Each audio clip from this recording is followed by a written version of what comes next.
Hello, everybody. Robbie here. Welcome to episode number 36 of the Coach's Journey podcast. And my guest in this episode is Jean Balfour. Now, to use Jean's own words, she spectacularly failed the coaching assessment of the Ashridge Accredited Coaching Training program where she trained to be a coach. And in this episode, you'll hear about how this setback was part of what fueled a massive growth journey over that training and before it and since, a part of all of that, which helped Jean to become clearer about who she is as a person and set her on the path to becoming a master certified coach with the ICF, among many other things. In this episode, we trace the steps of Jean's career from training as a teacher to developing leaders for local government and the NHS in the UK, to the work she now does as the director of Bailey Balfour's ICF Accredited Coach Training program. And we talk about where that emerged from, and they're great stories. What makes this a great interview is Jean reveals key experiences from her life and work that influenced the way she designed the training program and the work that she has done more broadly, including the vital learning she took from that failure at Ashridge. It's a chance in this episode really to hear from just a highly accomplished, vastly experienced educator, leadership developer and coach trainer. And, you know, we just get from Jean so many, as is often the case on this podcast, when I speak to somebody who does a lot of work with coaches, there's a kind of way she's able to pull out the secrets to effective coaching and present them in a way that is so practical for somebody hearing them to apply to themselves. But we also get into some of the most pressing challenges facing the coaching industry as a whole. We talk about the power of cultivating a journaling practice, why it's important to look inwards in order to grow. Jean talks about what she learned from going through the process of becoming an MCC, a Master Certified Coach. We talk about the credentials for coaches more generally and whether they really matter and when they do. Jean talks about moving from the UK, where she trained as a coach, to Singapore, where she lives now, and the importance of creating global conversations about coaching. There's a beautiful little insight about how our learning benefits when we really give ourselves space. And there's something I think that lots of coaches hearing will love, which is Jean talking us step by step through how she contracts with and works with clients in organizations, doing some amazing creating of coaching agreements with the client, with the sponsor or the client's manager, with the stakeholders, and even has a step-by-step process for the stakeholder meetings that she does with her organizational clients. So there's so much in this conversation. I really hope that you enjoy it. Before we get into that, I got some sad news. A couple of months ago, Barry Ennis, who was the guest on, I think, episode number 8 of the podcast, passed away suddenly, aged 41. So there's lots of reasons, of course, that's sad and touching. And I personally found myself realizing that I haven't had many conversations with Barry in my life. One of I think maybe 3, maybe only 2 in person is the one that you can hear on the podcast. And I'd always thought there would be a next time that Barry and I would speak, and sadly there won't be. So I wanted to let you all know that. We'll put a link to the funeral notice for Barry in the show notes. And also, I just wanted to let you know, partly because as part of that funeral notice, there was an invitation to make donations to the UK-based mental health charity Mind. You can't make donations via specifically that page anymore, I don't think, because it's been too long. But you can still make donations to Mind, so we'll put a link in for that as well. And if you feel called to make a donation, if you took something valuable for the conversation that Barry and I had, please consider making a donation. And there's also something about what we make, right? That these things, these podcasts, these things that we create, they may outlast us. And that is worth considering and thinking about. So quite a thing then to bridge back to this interview. I can really feel that in this moment, the loss of Barry. But I hope that you get a lot from this conversation with Jean. There are so many things about it that touched me listening back. There's just Jean has just done some really high-level thinking about what coaching is, and I get to try and play at that level with her too. What we believe coaching is about accrediting bodies, credentials, training, those processes of credentials and learning, so look out for that. I loved hearing about the way she's built her training. You'll get it from me in this conversation. It felt inspiring and in line with the ways that I've been thinking about learning a lot recently. I totally feel able to recommend it now to anyone who's looking for something in the one of those Asian time zones, or also something bite-sized and online. Like, it just sounds like an amazing training. And probably my favorite thing about this conversation with Jean is how, through her honesty and just telling her story, with a real candidness, that she just debunks some of the stories that coaches sometimes hold about their work. So I love the way she talks about coaching investment bankers versus the other people she'd coached, and she has no background in investment banking, and talks about what's the difference between coaching in the NHS, say, and coaching in investment banking, and just shows that coaching is never about what you've done in your life. It's about what you bring to the client. That story about the spectacularly failing the assessment does that too. Jean and I just does that in that, I mean, it just kind of debunks these things. You don't have to pass every assessment first time. You don't have to be brilliant at coaching the first time you get assessed by it in order to make an amazing career as a coach. So, listen out for all those chances to just have yourself relax and focus on what matters when you're coaching and learning to coach. I hope you get a lot out of this conversation. I was totally lit up by it, as you can hear me say at the end. Wishing you a wonderful rest of the day, and enjoy this conversation between me and Jean Balfour.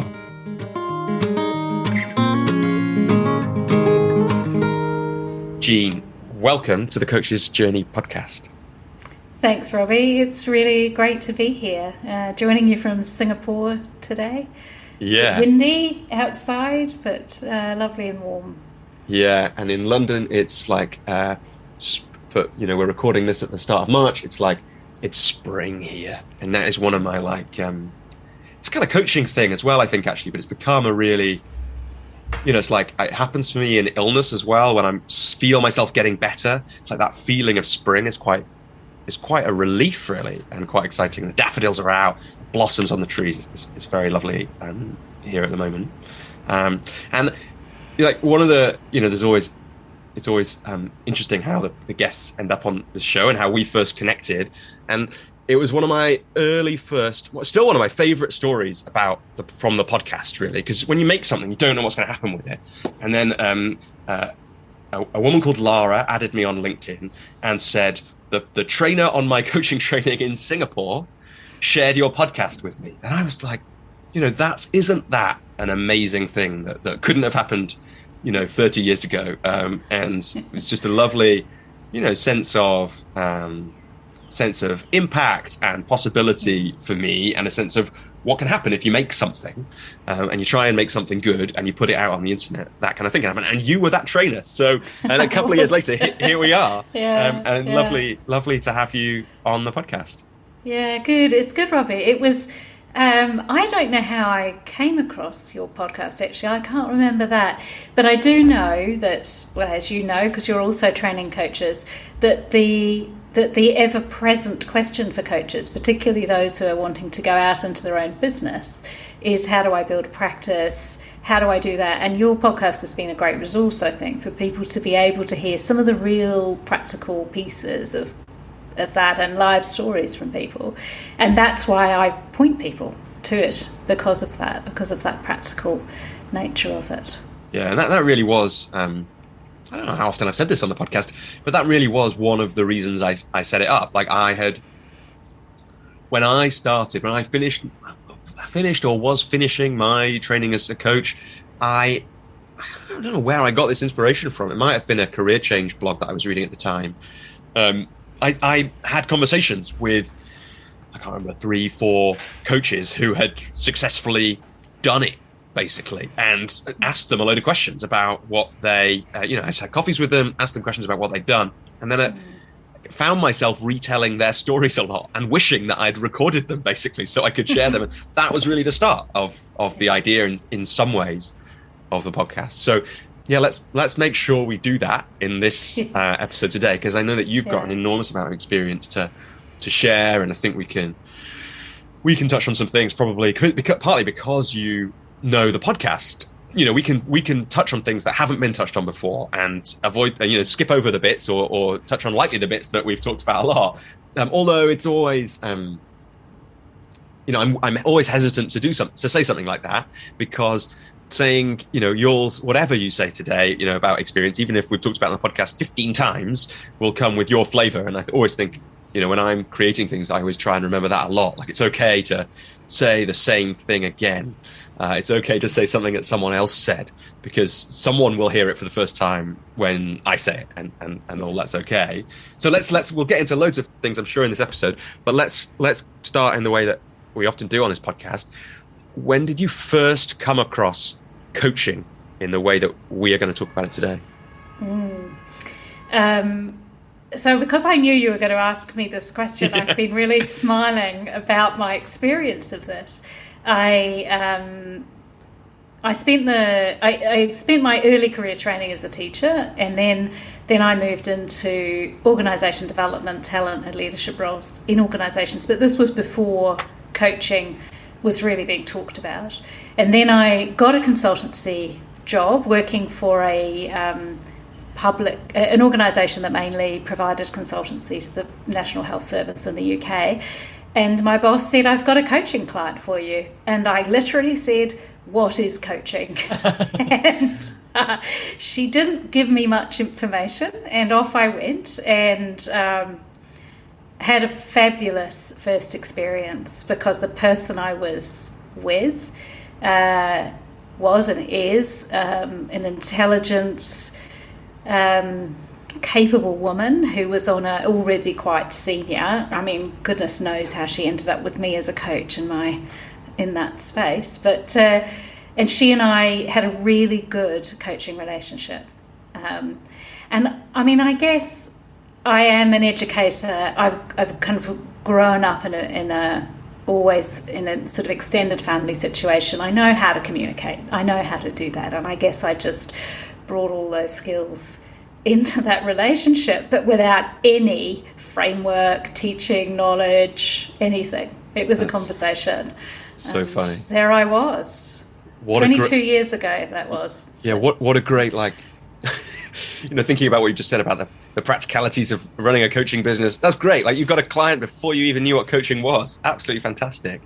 And I love what you said. I think it's in one of your bios, or I read it somewhere. You've been coaching for 25 years, but only knew it was coaching for 22. So I guess if that was 22 years ago, how do you draw that line 25 years ago, which is when you were really starting coaching? Well, after I'd left teaching, I moved into local government in the UK, and then the health service, working in leadership roles, primarily organisation development roles.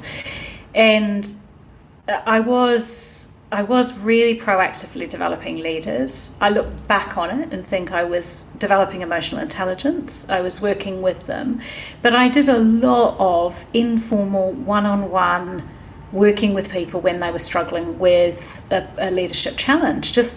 One of the organisations, we were 25 miles from one end to the other end, and I would just drive along the M25 and drop off at various points and have one-to-one conversations with people. And I did a lot of team coaching then, which we wouldn't have called team coaching, but it really was pure coaching. I was working with teams, multidisciplinary mental health teams, to help them work out how they were going to work together. And so it really clearly was coaching. I look back on it, and recently the ICF actually have published a set of team coaching competencies, which, if people don't know about them, is actually worth looking at. It's a really great description of team coaching. And that's what I was doing 25 years ago. I look at that list and think, yeah, okay, I was doing that. So, amazing. And your boss, who gave you the coaching client, obviously knew what coaching was. But do you remember what, I think you said she or he said, like, when you said, "What is coaching?" you said she didn't give you very much, but what did she give you? Do you remember? I think from memory, she gave me the specific thing that this person wanted to talk about. So I guess we had a contract, as we might call it. We had a coaching agreement, and I mean, I do remember feeling terrified going into that, because I was like, I felt, actually, right up until doing my MCC, this has been with me, I think, for many coaches, I felt that responsibility of, it's my job to do this. And I think I finally let go of that responsibility, actually. But, I remember, so we had a contract, I guess, of something to focus on, and I knew I could help her think that through. But that was all we had, and that was all the description was. Yeah. And then, when was that the kind of the catalyst or the spark that led in the end to you codifying coaching for yourself in some way through, the following years, or what happened next? Well, actually, I didn't do much coaching, much one-on-one work after that. I did some in that organisation. I was only there for 18 months. And then I went out and set up my own business in 2001. And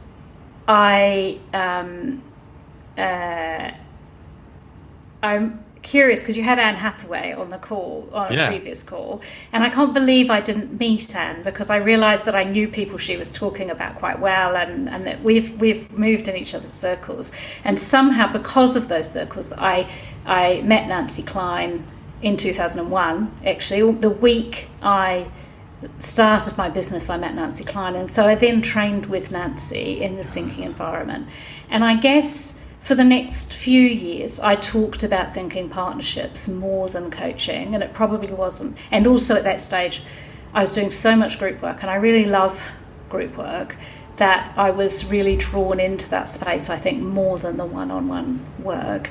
And it probably took me to I did my master's at Ashridge, into that space to begin to really explore whether coaching was something I wanted to deepen and get better at, basically, and do more of.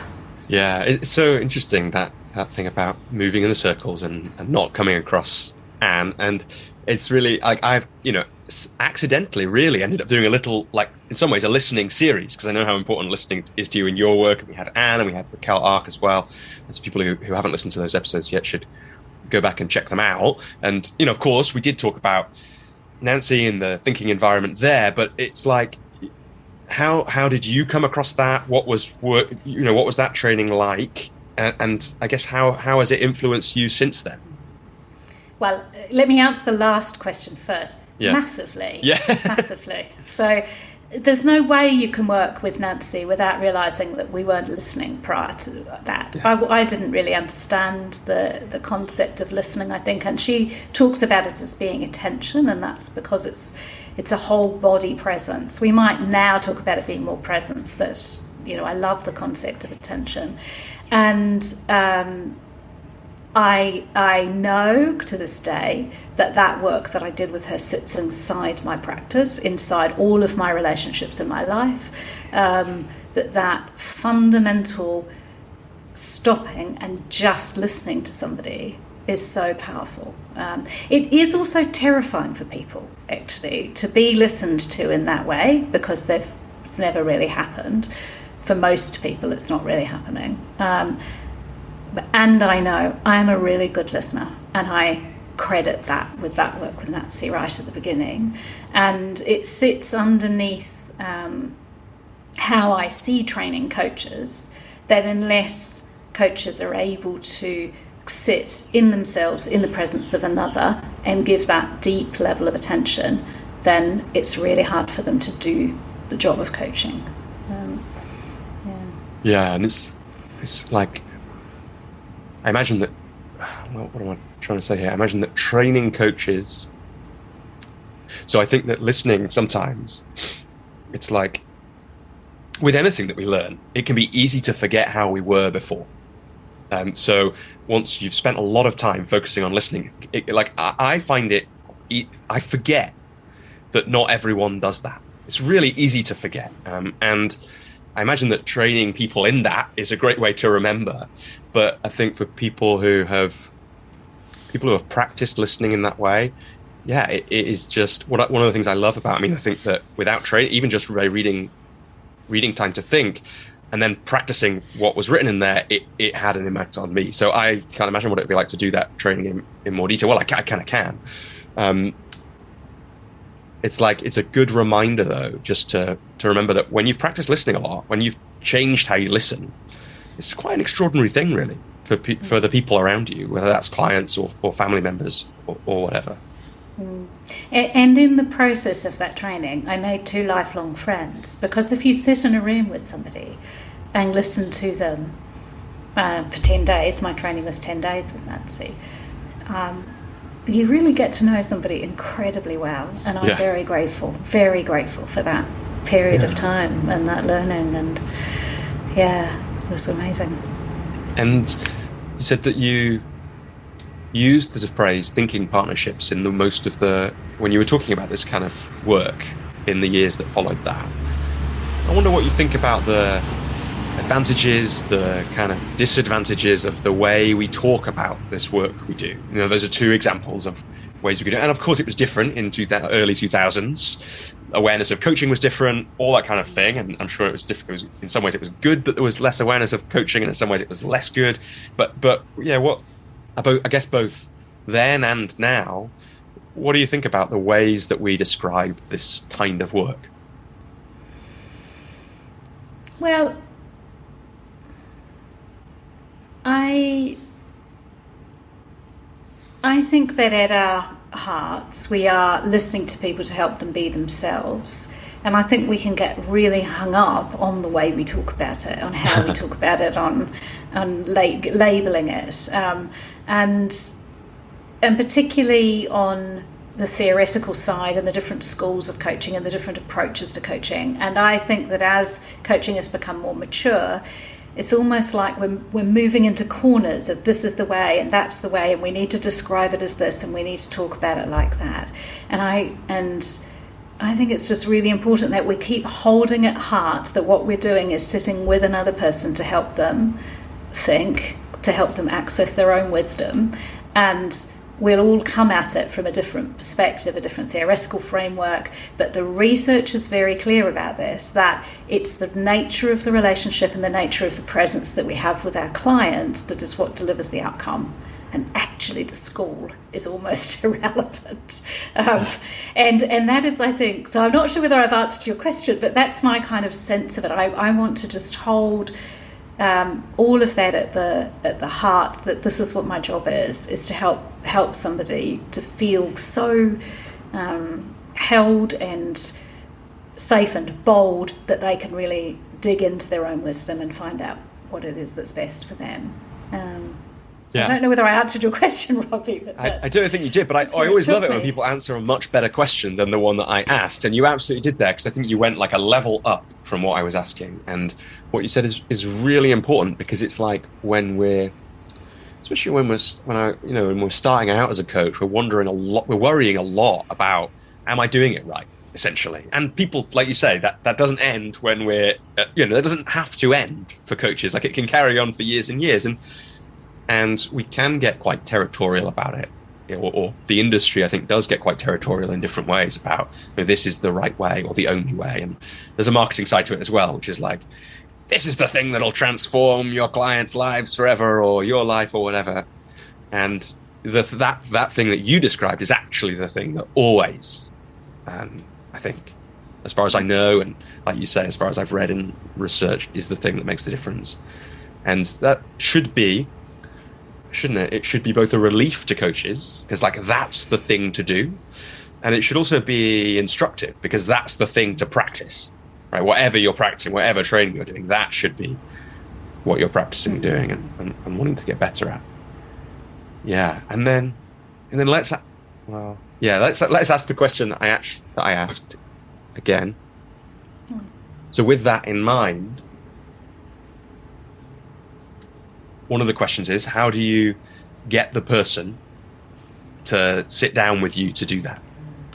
And one of the things that makes a difference to whether someone does that is the way that we describe the thing. Now, I'm a big believer that you should do as little describing as possible and as much demonstrating as possible with that, because no one will ever get what it's like to be listened to in the way that you're talking about, or with somebody in the way that you're talking about, from any number of website paragraphs or minutes of describing what it is.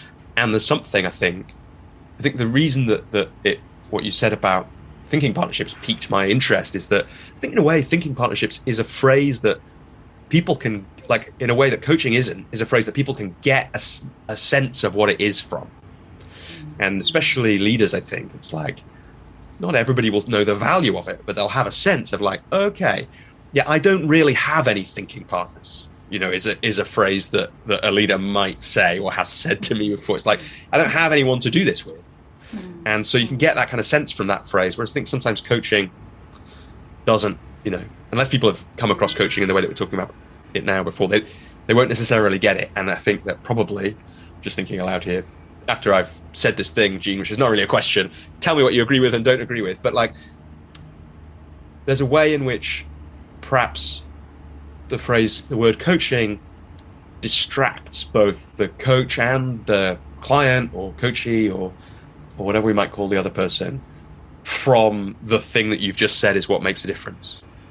Because that's, when we're coaching, we're thinking about the other things, we're thinking about the framework we need, we're thinking about all those kinds of theoretical things, which is a little more distracting from just someone who's going to be there to partner in your thinking. And what we know now, or I think what we're saying, both that we're agreeing on, is for thinking partnerships, for accessing inner wisdom, being with somebody in that way, that's the thing that makes the difference.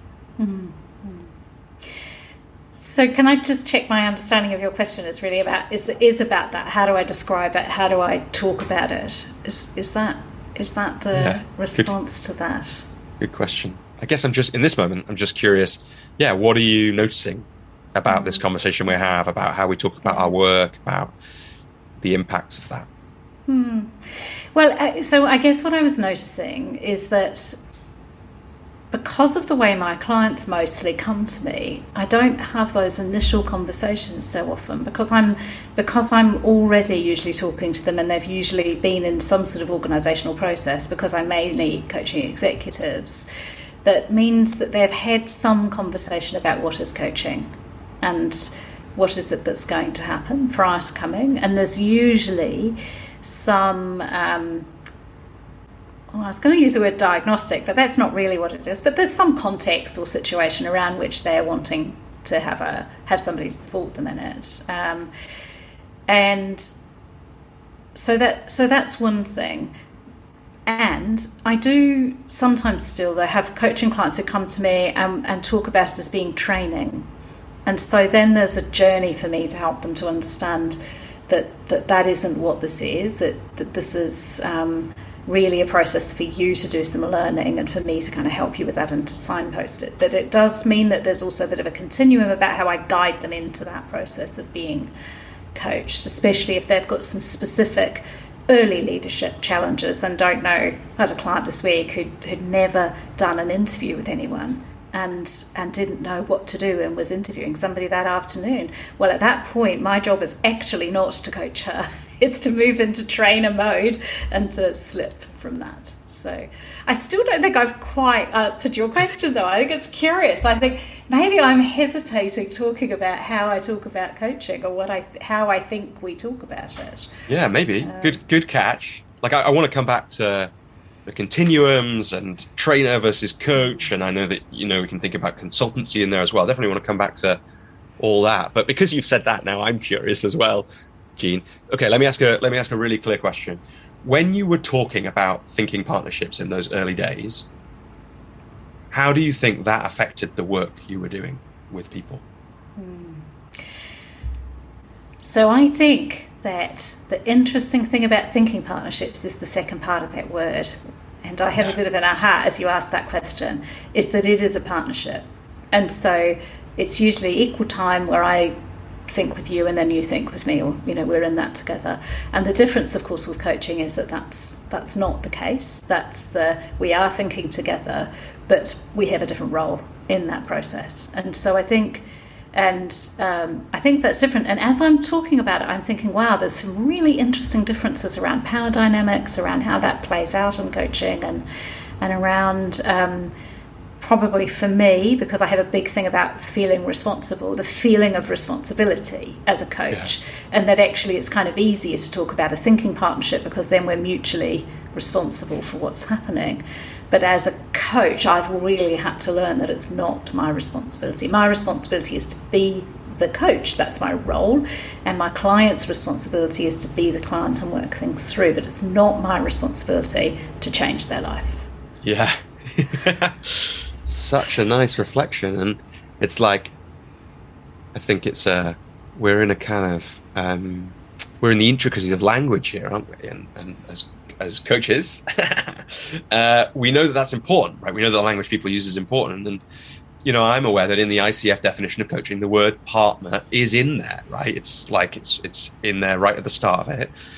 But that comes, I don't talk about the ICF definition. I might think about it, and I think it's a good definition. Once you get into the detail of all the words, they all have a place in there. And we don't talk about that with our clients. Like, I never show that definition to anyone. I should probably put it in my agreement. It'd be a useful thing to have there. But that means that there is a different dynamic to saying thinking partnership, and it will have an impact on the coach. It will have an impact on the person being coached. And it's why it's always interesting to see what definitions other organizations have used for coaching in different ways. We had Miles Downey on the podcast, and I know that you followed his work as well. And his definition, or the definition from the School of Coaching, I'm not going to remember it, but it's different. It doesn't have the word partnership in there. It's something like the art of facilitating the learning and growth of another, something like that. And again, it's like there's lots of words in there that do change that dynamic, but it is a different feel. And I think Miles would probably say that he would like to have a different feel to the ICF definition. But it all has an impact, doesn't it, on the way we feel about the work and the way probably other people feel. And I think that sometimes, like, I'm remembering one of my clients, or a couple of my clients, sometimes clients really like having a coach, and knowing that the dynamic is there and telling other people about that. And sometimes it probably has a different impact. But maybe I'm glad we stayed with that question. It's really interesting. It is really interesting. Yeah. Jean, so take us a bit forward in your story. So you started your business in 2001 over here in the UK. Obviously, quite a lot has happened since then. Like, it sounds like it started off as being mainly organizational work. Is that what you said? Or, I mean, maybe it still is, but that's where it started. And why was that? Like, what was the energy for starting the business, and where it started, and then what happened next? Well, I mean, the energy for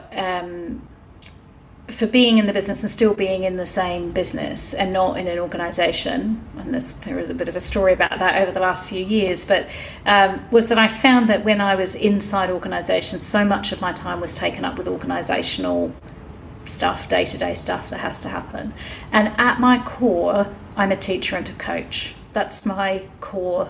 And you knew that in 2001 as well? I did, I think. I mean, I knew that I just wanted to do the work. That's still true today. I've been through a bit of a journey because of running a business, of rechecking that and losing it a bit. And I'm still clear. When I was 12, I said I want to be a teacher. That's still true today. I still actually would probably put teacher before coach, but the two are inextricably linked.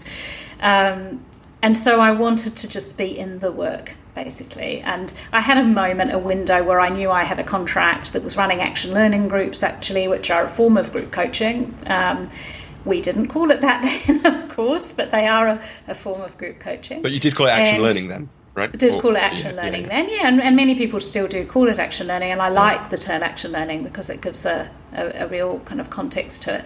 But I had a big program running action learning groups that I knew would sort of, the finances of these business startups that I knew would keep me going at a core level, and I worked out what was the minimum I could earn, the bare minimum in the first year, and said, okay, I can stand that if I have to live on that, and I'll do it. And you can live on not very much, actually, if you might put your mind to it. And if you want to. I think those two things you just said are really important. Like, I have versions of them in my story as well. Like, the something to keep you going. Because, like, if everything depends on getting the next piece of work to pay everything, like, that's a hard and kind of horrible situation to be in, actually. And being prepared to do the hard work, essentially invest in the business by not having as much money as you have had and would like to have for the next X months or years. Those are both really important things when people are starting businesses, including coaching businesses, which are businesses. So I think it's a really important to kind of, and doing the sums. I often find myself doing this with clients, particularly people who are coaches. So the sums sometimes feel frightening. How much money do I need? How could that come about? I've only ever found doing the sums make me feel less worried and frightened than not doing the sums. Even if the sums end up adding up in a way that is not favourable to me or my life, it's better I've always found it better to know that. So I think knowing that for that start of the business was probably really, really wise. Yeah, I mean, me too. I've been running a business through global financial crisis and COVID. So let's just say, it's not all been plain sailing. Yeah. And I 100% agree with you, Robbie. I always go back to the numbers, and all I can say is if they're not looking good, it gives me a kick. Yeah. And I think, okay, that's focused to my mind. I need to get on and sort that out now. So I like to know, even as you say, if it's not good, because it's real, and the worry is usually disproportionate to the reality as well. Yeah, absolutely. And then you know which bit of the worry is. I mean, if it's not, at least you know that. And like you say, that's usually a good spur to some kind of action. So then the action link. Well, if the action learning was there to start with, like where did that come from, and where did the next bits of work come from, and how did the business evolve in that first? I mean, let's zoom out because we've got a lot of time to cover. In that first 10 years, how did the business evolve?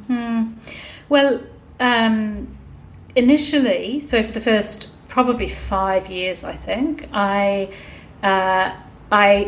work was in the National Health Service. I'd been working in a large mental health and learning disability organisation in the south of England, and I had a lot of contacts, and I just got work, actually, to be honest. It was, through friends and family, and by that stage I'd done a lot of leadership development, so I did do quite a lot of training. I had a few organisations where I was doing most of their management training one way or another, and so that that started initially in the sort of community services, and then a good friend of mine got a hospital job, and then I ended up working in the hospitals a lot as well. So doing the same sort of work. In fact, right up until just before we moved to Singapore, I was working in one of the London hospitals, really working I was in once a week working as a coach.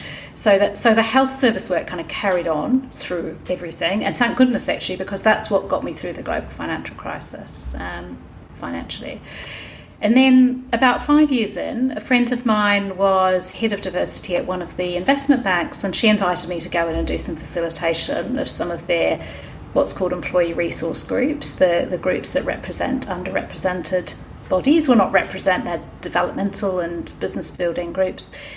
And it took me into a whole new world, actually, of then working in the investment banks. So, and then, what happens, you meet people and then they discover that you can facilitate and coach and do team development, and so that happened as well. So my business always has been a mix of public and private sector, and I've kind of loved that, because people say to me, what's the difference? And I'm like, seriously, the amount of marble in the lobby, because there isn't any in a hospital broom cupboard where I'm coaching a consultant surgeon, who's trained for 20 years of their life to be in that job. There's no marble, but she or he trained alongside the investment banker, went to school alongside the investment banker I'm coaching in the city. It's not, it's just different worlds, but it's still human. It's still humanity, and still people struggling with leadership questions and the same sorts of things, just different context. Both throwing stones at each other, of course, about the context, but yeah. Yeah, but I can see on your face as well, you love being in both those worlds, it sounds like. Yeah, loved it. Yeah, I really did. Yeah. I mean, I had a big privilege in that all of my health service work was with groups over long periods of time.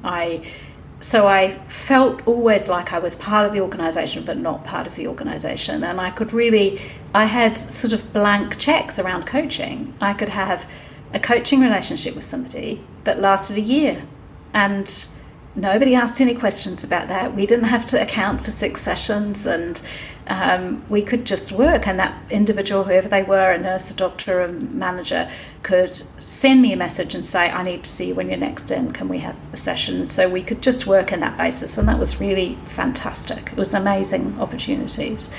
Whereas, of course, the work in the city was much more 6 sessions on contract, but also very different, very stimulating and stretching, and just very different.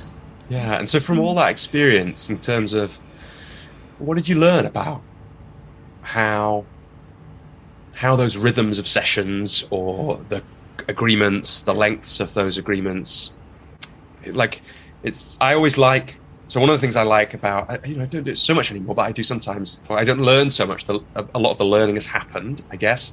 Well, obviously never finished, but the kind of 80-20 on the learning has happened. When you work for somebody else and you're kind of forced to work in a coaching engagement, say, in a way that you wouldn't normally work, that's an incredible learning opportunity, because you find out, well, what's it like if instead of meeting somebody fortnightly for 3 months, we meet monthly for a year? Or what's it like if we meet every week for 3 weeks, and then not at all for 6 months, and then another 3 weeks? It's like all those things are really valuable. I guess it sounds like you had an opportunity to work in lots of different ways at that point, and I'm sure that's continued. What do you notice about that? Yeah, well,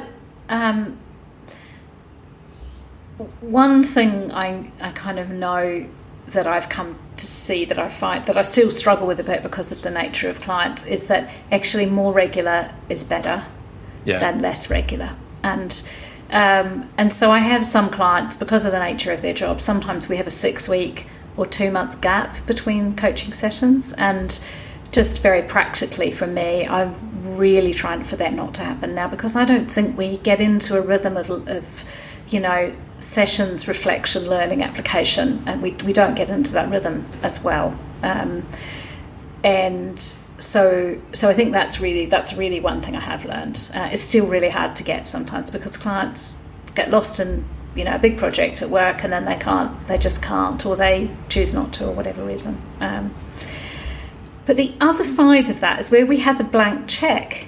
I also think that sometimes that meant that people didn't kind of do the work between sessions necessarily, because there was the chance to just come and have a nice chat with Jean and go away again.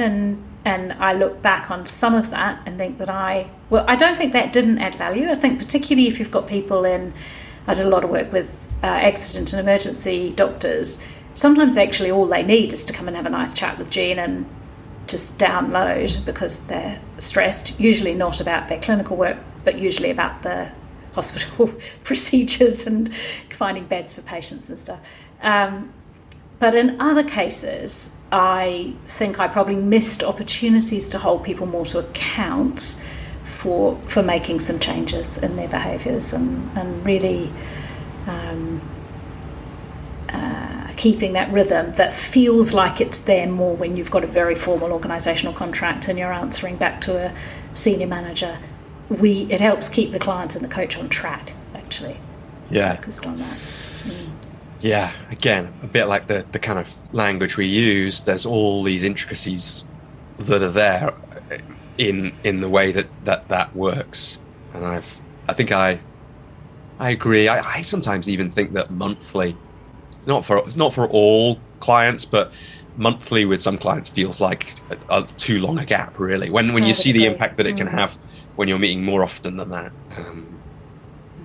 I've got a couple of clients at the moment where we're meeting pretty much weekly, often for short sessions, but like a 30-minute weekly session. And for the right person, that's a really amazing way to work. And there's certainly a sense of, we're doing some work here together. There's no avoiding that for them. Where when it's less frequent, sometimes, consciously, subconsciously, that there is a little bit.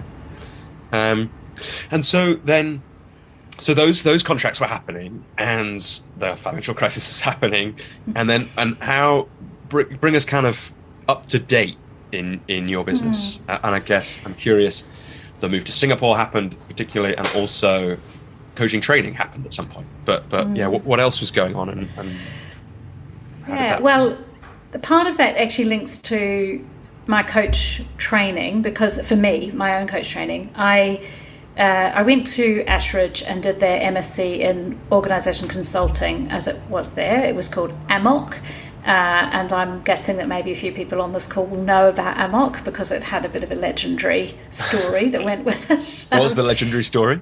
Well, it's that it was a master's unlike any other master's, I think, that essentially you couldn't go through AMOC without doing some deep personal work. It was a master's where we were graded on 3 things. We were graded on our theory, we were graded on our application to practice, and we were graded on our reflection on ourselves. And if you didn't do the work, you didn't pass. So, and it was all about taking the idea that I think is true for coaches as well, but that as organisation consultants, we are the tool. And unless we are kind of deeply integrated into ourselves and prepared to do some deep work, then we're not going to be as effective as a tool in the way that we work. And I carry that to this day. You know, so I still have therapy when I need it. I don't avoid my own personal work because I know that if I don't do my work, I bring that into the work that I do with my clients. I mean, there's no way around it. That program changed my life. I ended up separating from my partner because I was on a massive growth journey and my partner wasn't, and so that became too difficult. And I guess I became bolder in my work and clearer about who I was, how I was operating in organisations and what I was doing. And at the end of that program, pretty quickly after that, I went on and did their coach training program, the Ashridge Coach Training program, which I didn't do the masters because I'd done a masters with them, but I did their accredited coach training. And actually, there's a little story there. I spectacularly failed the assessment of the Ashridge Coach Training, which I actually quite like to talk about because I failed because I didn't contract with the client at the beginning of the session. And actually that brings me into some of how I've designed our own coach training program. Before we get to there, Jean, if you don't mind asking, I think that thing about we are the tool is just such an important and powerful thing. But I'm wondering, for you, what was the growth journey that you were on at that point in your life? Like, what was changing for you? What was the work that you were doing? Well, I think up to that point, in fact, I know people who worked with me before and after this point. I think up to that point, I was a good organisation consultant, but I would shy away from situations that I was scared of. And so that might be a team conflict or other things that were happening because I didn't feel strong enough in myself to encounter that.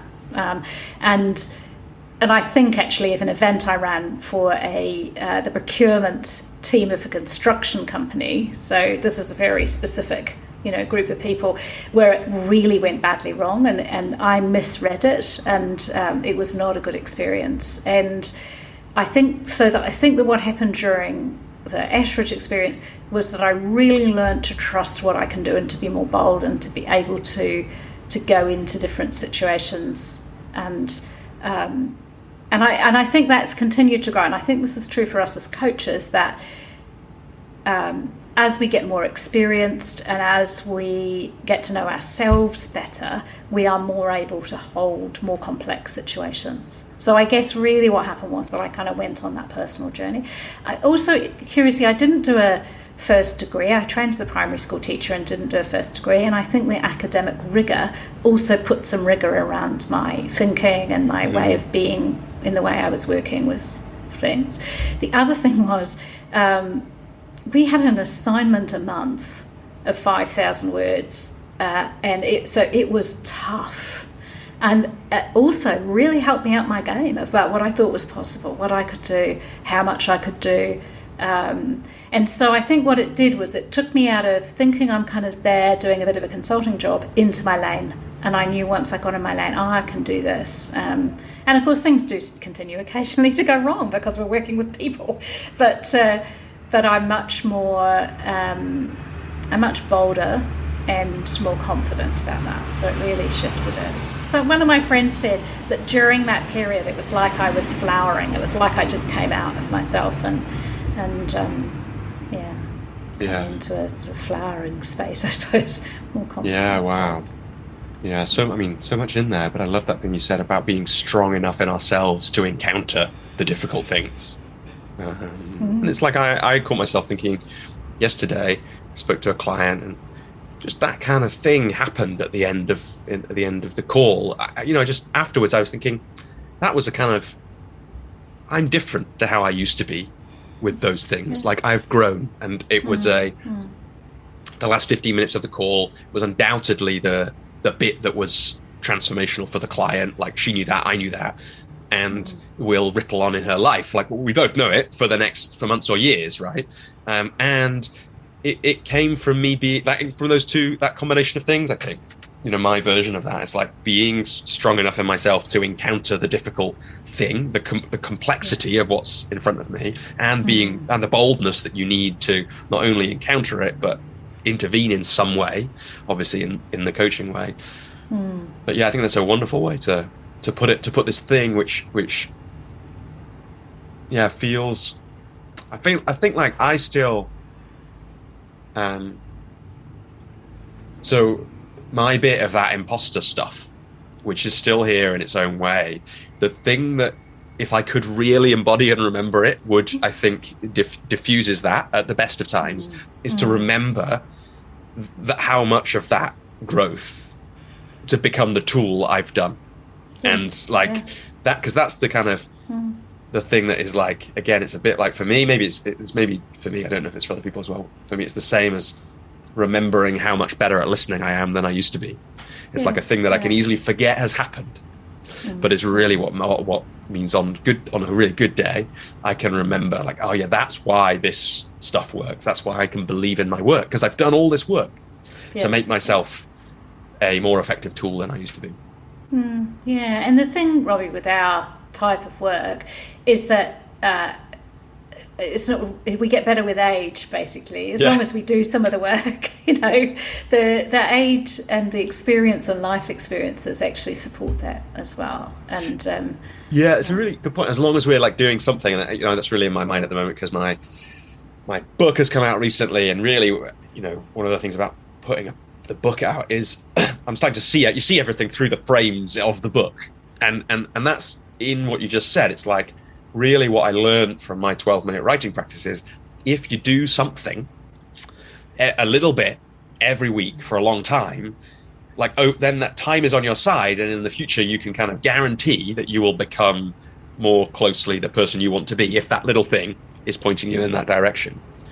I guess with that in mind, and what you said in mind, if a coach wants to guarantee that they get better with age, what are the where would you point them?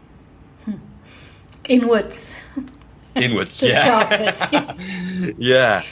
Yeah. And how would you, like, and this is like too simple a question for a big and deep thing, but let's go with it and see where we get to. Like, someone is sitting listening to this and they're thinking, yeah, I want to look inwards, I don't know how. I don't know what would be the most effective way for me to do that. What would you suggest? Well, I would start with the morning pages, actually, with a journaling practice. So I've been practicing the morning pages. For those people who don't know about them, this is Julia Cameron's work, a book called The Artist's Way, where every morning, and for me that's probably 6 mornings out of 7, I get up and I do some free flow writing. And it's hard to hide from yourself when you're writing, and it's free flow. It's what's going on for me today, how am I feeling. In fact, this morning I did a sort of inquiry into something I'm stuck with about myself, and I did a mind map, and I just sat with it for a little while. I'm lucky to live somewhere we have a lovely view, so I sit and look at the view, and I go inwards. I go in, and I use writing, and I use handwriting as a tool for that. And I encourage clients to have a journaling practice while they're in the coaching process. And generally, people start and then say, "Oh, I'm going to carry on with that." And in fact, on our coaching program, we have a a journaling assignment, because as you might hear and as everybody knows, I go on about it a lot. And it really, because I believe in it, because I believe that inward journey, and it's very safe, it's very easy, it's completely cheap, we don't have to pay for somebody to help us with it, we can go there by ourselves. And if you're stuck about what to write, I mean, Julia Cameron says, just say, I don't know what to write, and generally something will come up, even if you do that. Do you have a journaling practice? What's interesting is I don't. But the first time that I've done any kind of regular inquiry practice like that was last year, and it was because I was doing some work on a program with Robert Holden, and he has lots to say about this kind of thing. One of my favorite things that he said, I can't remember what exactly it is, but it's like, a great path to success is to have a daily spiritual practice that you do every day. You have to say both those things, because it's like so many of us speech marks have a daily spiritual practice that we don't do every day. Like he had us as part of that, the group program that I was on with him, it was based around his work on success, authentic success and success intelligence. And he had us ask, I think the question was, what is success today? And I'd never done that kind of daily inquiry before. And it's like, it's not an exaggeration to say it was transformational. And like, I can kind of remember, obviously it didn't work like this, because it worked as a gradual practice for, I think I probably did it 8 or 9 months, basically, 6 months of every day. And then this is what happens for me. This is how I work. It's good to be saying it now, because maybe I'll change it in some way. But, 6 months of every day, like every day during the program. And then kind of probably 3 or 4 months of like most work days, or like every work day. And then like, this is how habits change. Like, my daughter's rhythm changed, so I no longer had the particular time I was doing it, and I didn't reset when it was going to happen. And now it's like become a couple of times a week, so it's better than nothing. But it's still it's not where it was. But the daily thing, like I can remember, it was obviously a gradual thing over those 6, 7, 8 months. But I remember a couple of times, and I was like, oh, something's changed about how I'm answering this question now, about the way I'm writing this. And for me, that's been, I would say, and it wasn't just this, but it was a huge contributing factor in a personal shift that has been happening for me over a number of years, was that practice. And, I think those kinds of journaling practices they cultivate so many really valuable attributes in us. Yeah. And for me, the shift came around a deepening of my ability to listen to, maybe speech marks myself, but really, is it me that I'm listening to? Was the shift for me? It's like, where is that coming from? Started definitely. I remember in the practice, it started as thinking about what to write, and it ended with something being written, really, and that, and that definition of success really visibly kind of changing over those 6 months, not only what I was writing, but how I was writing it. And that for me, that's that example. That's the journaling, the closest thing to a journaling practice I've done. And the other thing to say is, the way I use that kind of free writing, I guess it's my writing practice, right? So there's a way in which my articles are that. Now it's different because there's a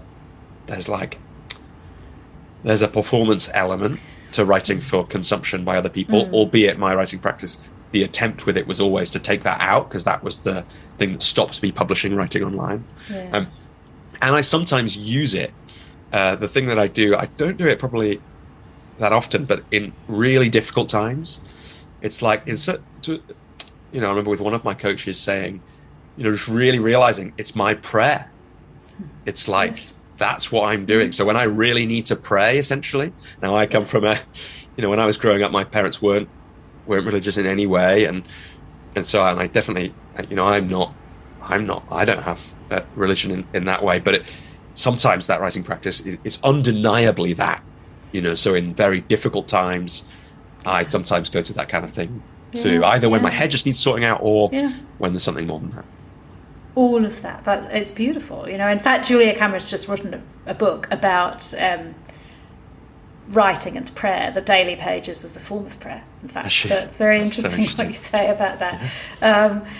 Yeah, I mean, it's beautiful what you say, that description about what you did, because that's the journaling process, that's the inward process, and it's iterative. I mean, for me, we wouldn't have our coaching program if it hadn't been for my daily pages, where I just kind of played with ideas, worked with them, kind of understood what I was wanting to do.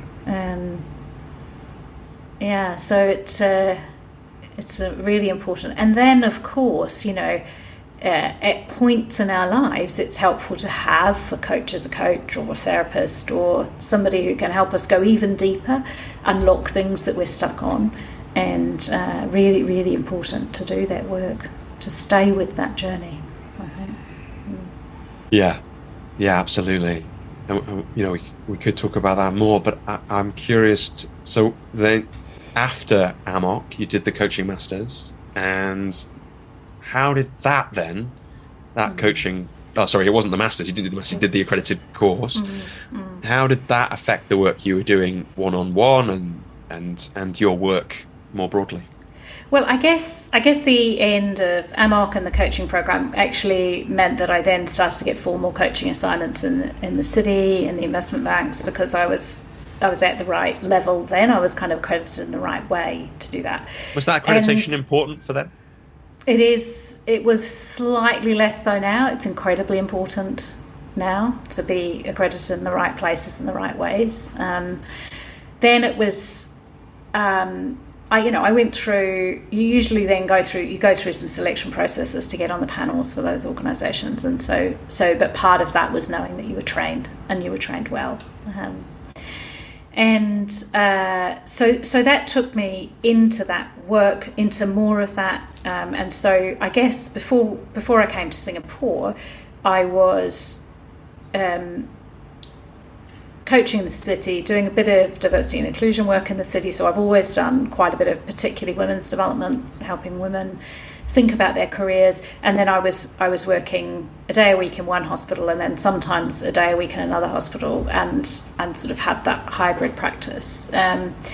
And the other piece that was happening around that was that with one of those hospitals, we were doing some really direct work around coaching culture, and a colleague and I and a few other people were training all of the managers in coaching skills. So we did a massive intervention, if you like, in that hospital.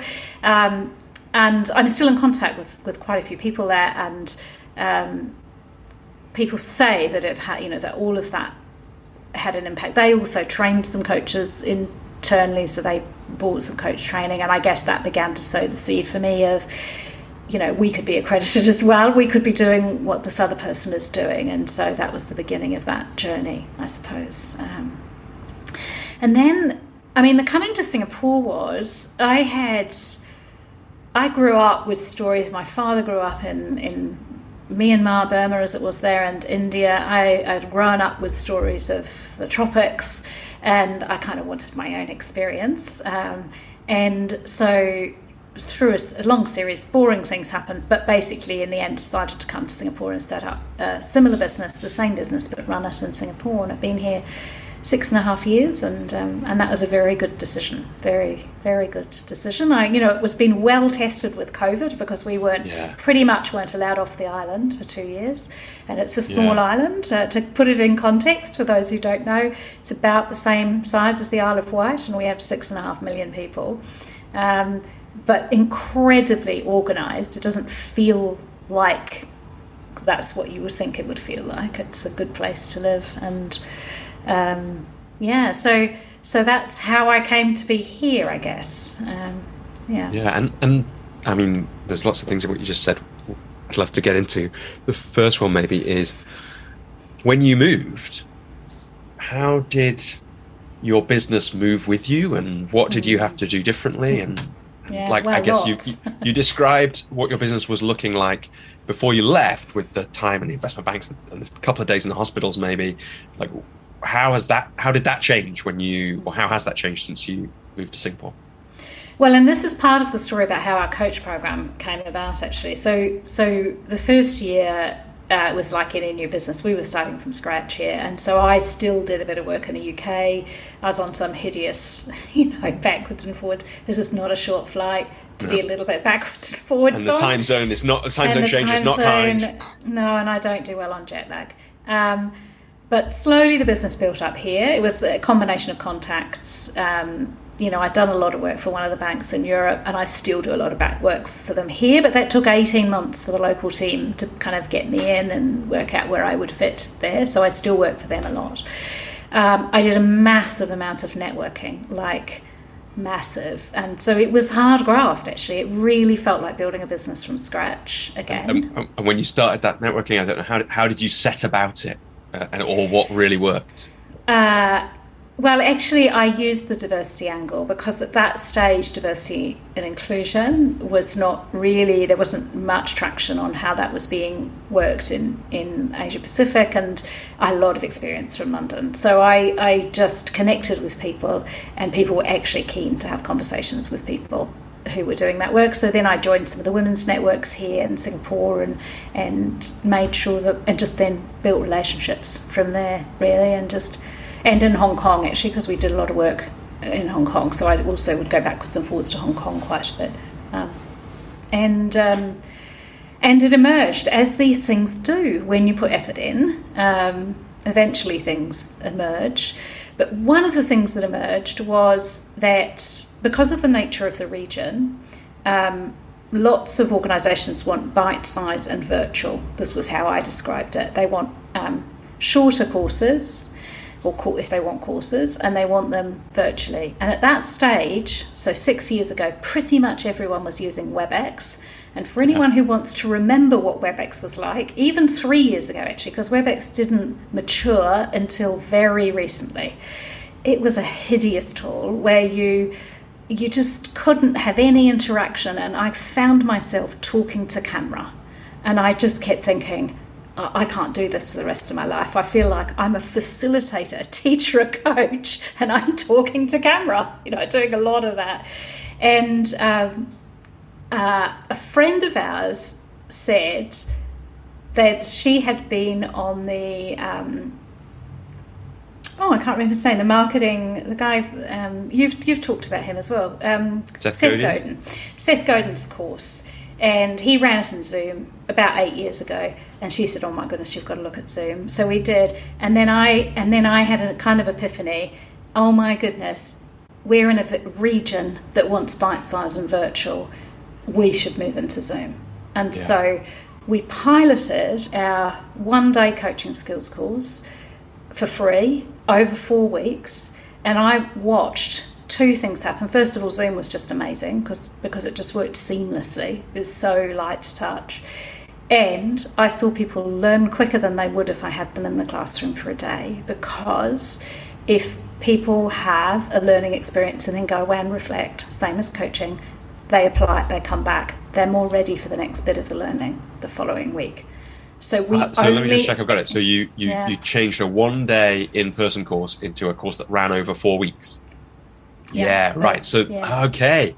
So there's I think this is a thing that some people succeeded at during the pandemic and a lot of people failed at, which is what is possible online that is not possible in person. And every time I was working on something online in the last 2 years that would have been in person if it wasn't for the pandemic, I was trying to ask that question, trying to ask, how do we make this a benefit, as well as we know there's a cost to it, in some of these cases, but okay. And what you saw was it was actually a more effective learning in that way. The educator in me, the teacher, the person who trained in educational theory, said, well, of course it's better, because when we have people in a classroom for 1, 2, and 3 days, it's very hard to embed that learning, to apply it and practice it. And especially because my view of coaching is that it is first and foremost a skill, and it's something that we need to practice in order to get better at. It actually suits it better. In fact, the reason I chose coaching as our pilot was because I said, what's the hardest thing to teach in a virtual classroom? So it was kind of accidental. I didn't set out at that moment to move the whole way. But once I watched what happened, I was like, okay, this has changed my world. And within a year, we were accredited with the ICF at ACC, because I just went, maybe it took longer than that actually, maybe it took 18 months. I just thought, okay, I think we can design a program. There were very few providers online globally then. There were 3 or 4. It was a problem in Asia. We kept getting people say, I want to train as a coach. It's all in the American time zone. Or organisations saying, I've got somebody in Korea, somebody in Japan. We haven't got enough people, but we'd like to do it. And we could do it, so we did. And here we are. So when the pandemic happened, I mean, thank goodness, because our business would have died if we'd been completely face-to-face, because any businesses in Asia particularly were dependent on people flying in and out of countries. That's how our businesses ran. Thank goodness we were in Zoom. Yeah. And because that meant actually that not much changed. I just carried on. So yeah. And so tell me about the coaching training that you run and what it looks like now and what is important about it to you. Yeah, well, in the failing of my Ashridge assessment, I kind of became curious about what was it that took me to that place of not passing an assessment. I did, of course, pass in the long run, but the first time round, and it was very public. We were in a room coaching in front of other people who were looking through a two-way camera, other students. It was a very public failing.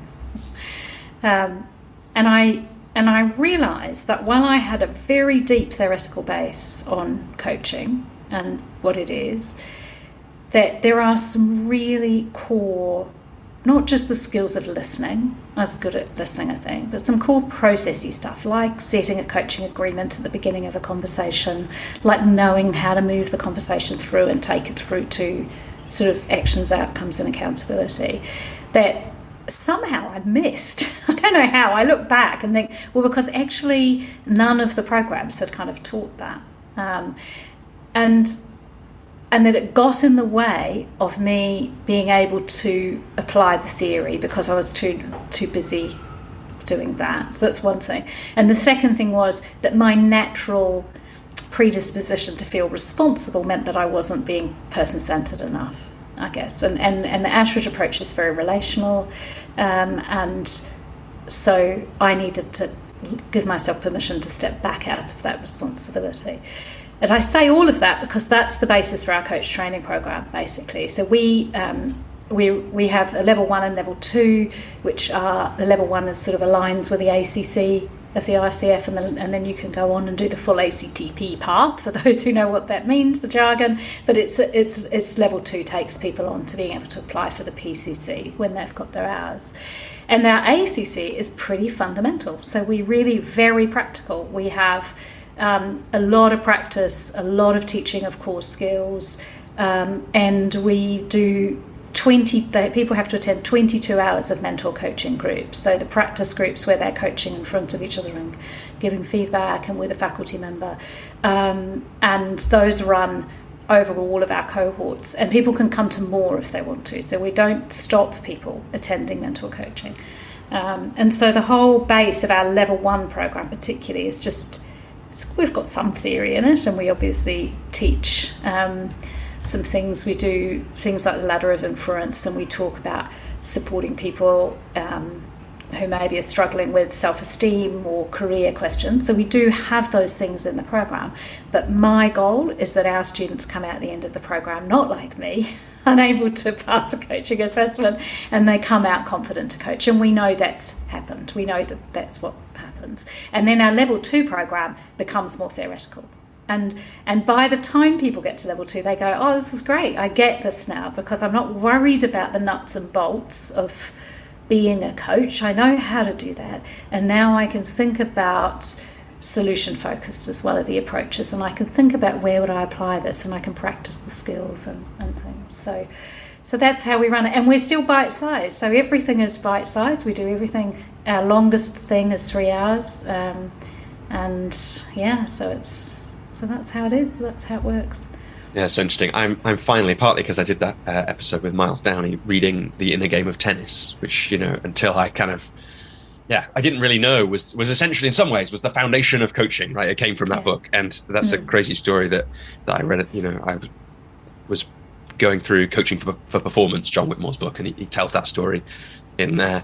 But and it sounds like that's like, because I am reading a bit like when I tend to read books quite slowly these days. I read them like a tiny bit at a time. And one of the things about that is you get longer while you're reading it to kind of see the world through the frame of the book you're reading.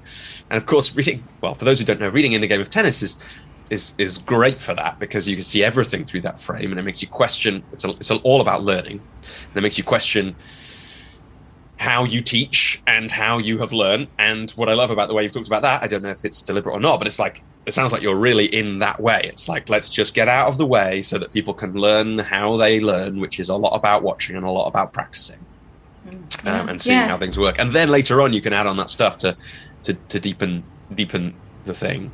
I also, it's interesting, like you said, and people who have listened to a few episodes of the show may know, like I interviewed Mike Toller at the end of last year, and he and I have been resurrecting the training that we did as coaches, because there was an opportunity to deliver it for a company, and we love that content. And one of the conversations that he and I got into the most, for like we hung up on it for a long time, was this question about, because we were trying to use running the training as a chance for us also. Like, extraordinary from the training was not only that we have some amazing results for the people doing it, but that we learn more about coaching. Yeah. And one of the questions that we found ourselves asking each other the most was that one that I guess you were failing that assessment on. It's like, what is the importance of that objective setting? We kind of know it's important, but why? And I guess I'm curious, you kind of mentioned it a little bit, I think, why you think that's important, or why it's important. But having reflected on that since that time at Ashridge, and as you've been teaching people, why is that part of coaching so important? So, actually, this links right through to MCC. When a client comes into a coaching session, often, so I'm talking about their sort of individual, in a one session. How do we get to that? I think that's what you're. Yeah, exactly. That's what I'm talking about as well. In a single session, a client comes in, and I think, first of all, when clients show up, they're not ready to know what it is that they want from that session, and it can take 20 or 30 minutes even to work that out. And it's really important that we help the client work that out, because if they don't work that out, then they're not going to take away what it was that they didn't know that they needed, if you like. It's our job to help them work out what it is that they think that they need in that session that's going to be most helpful. And people come in, they've been busy, they say, I want to talk about this. And that kind of unraveling or sort of delayering of what makes this important for you, and what brings it up today, and what might be beneath what's bringing it up today, and how is that going to serve you, and where do you want to be with it by the end of the conversation. Actually, let me come on to that bit in a minute, but I think it's really important, because in that process, what I see when I do it with clients is that they really distill down what's important to them. So if I'll give you an example, without breaking confidentiality of a client I've had recently, where there were two things. One was a very practical thing about how do I enter a new job, and the other was how do I relate to myself as I enter the new job? I'm struggling with me and all of the imposter syndrome stuff that's showing up. So at the beginning of the session, we spend probably 20 minutes working out what's important about each of those. And then I'll say, where do you want to start? Let's get the practical stuff out the way. So we did. And then let's come on to, the other piece. And then we still get really clear about what's bringing this up for you. Why do you want to do it?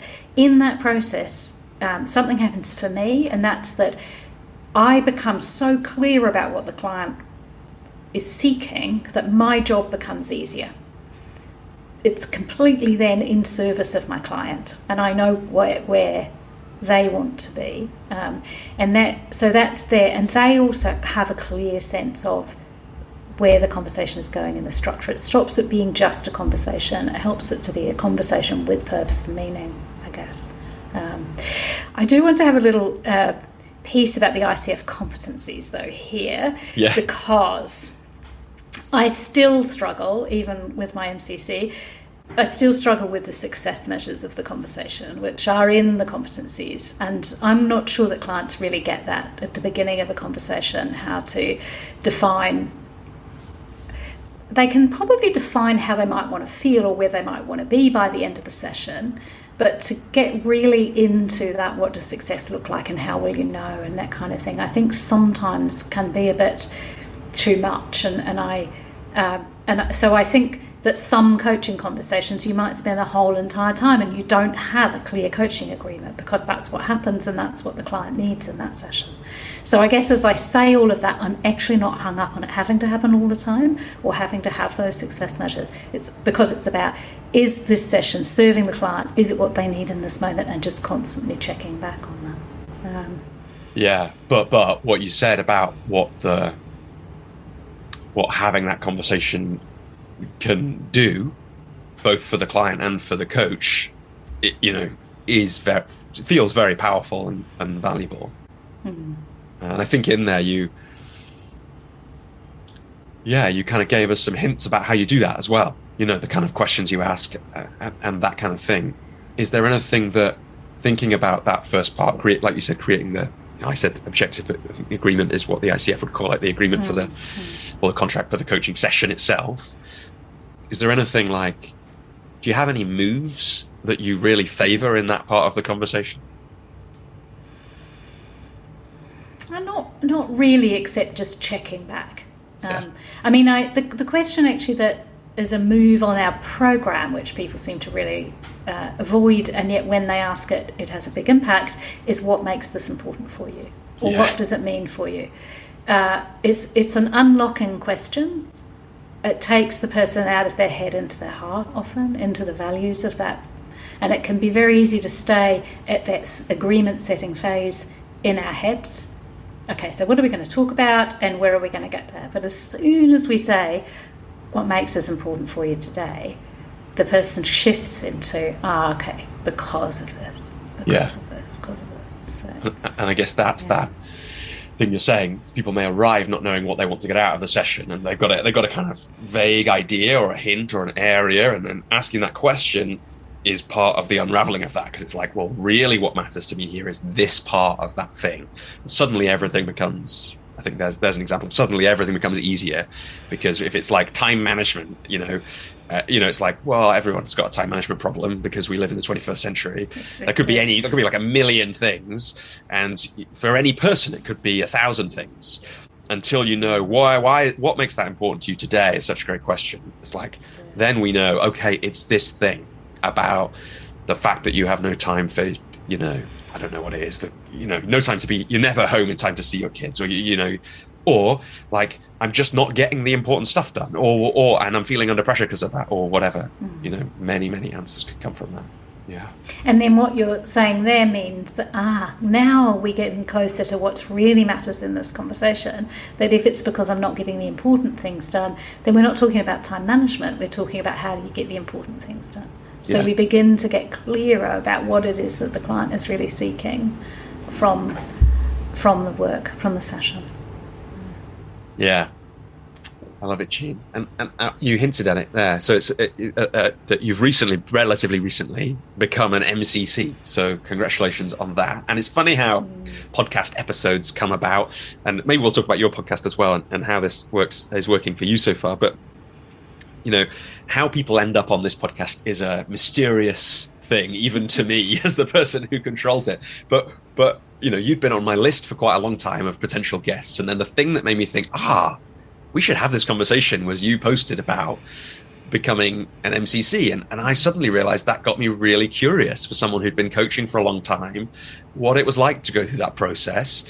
And so I'd love to hear any reflections you have on that, on, what you learned as you did it. I guess what you learned as you did it, what your reflections are on that process, and I get what it means to you to have that credential. Well, bear in mind that I was a bit post-traumatic from my Ashridge experience. It was quite terrifying going into it. Well, I mean, I would just say for those people who are heading to it, don't underestimate both the level that's required to be of coaching. So the hours become inconsequential to the actual depth of coaching that's required. And even though I'd been coaching a long time, my coaching deepened significantly through the MCC process. So it really changed. And it's the thing that I mostly, I think, came to see is a bit what we've already been talking about, that really my job as a coach is to not do the work for the client. It's the client's job to do the work themselves. And the MCC process, that's like a deal breaker. If you start doing the work for the client and not saying to the client, for example, in my case, if a client said, does that make sense to you? I'd go, yeah. Instead of saying, well, I'm curious, does it make sense to you? Because the question is with the client. It's not with me. It's not up to me to answer that question. I mean, that's really simplifying and dumbing down a process, which is essentially being in flow with a client and being fully present with them, and yet not taking away from them the work and helping them do the work. Like, it's very hard to explain because it kind of is a felt process that I learned.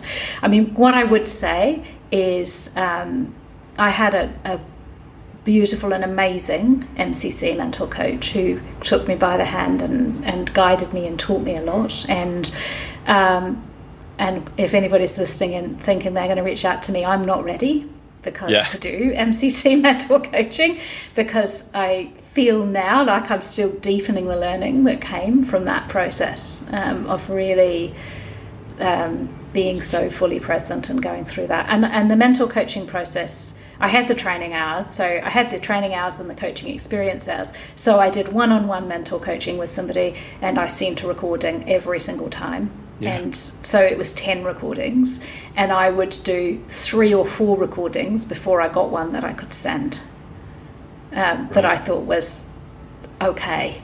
And I got 2 out of those 40 that were passable, that went. Now, some could say that's because I'm not a very good coach. It took me so long. But I also, it's a high standard. It's much higher than I imagined, and I think that's good and proper. Yeah. And because of that process, I am a better coach.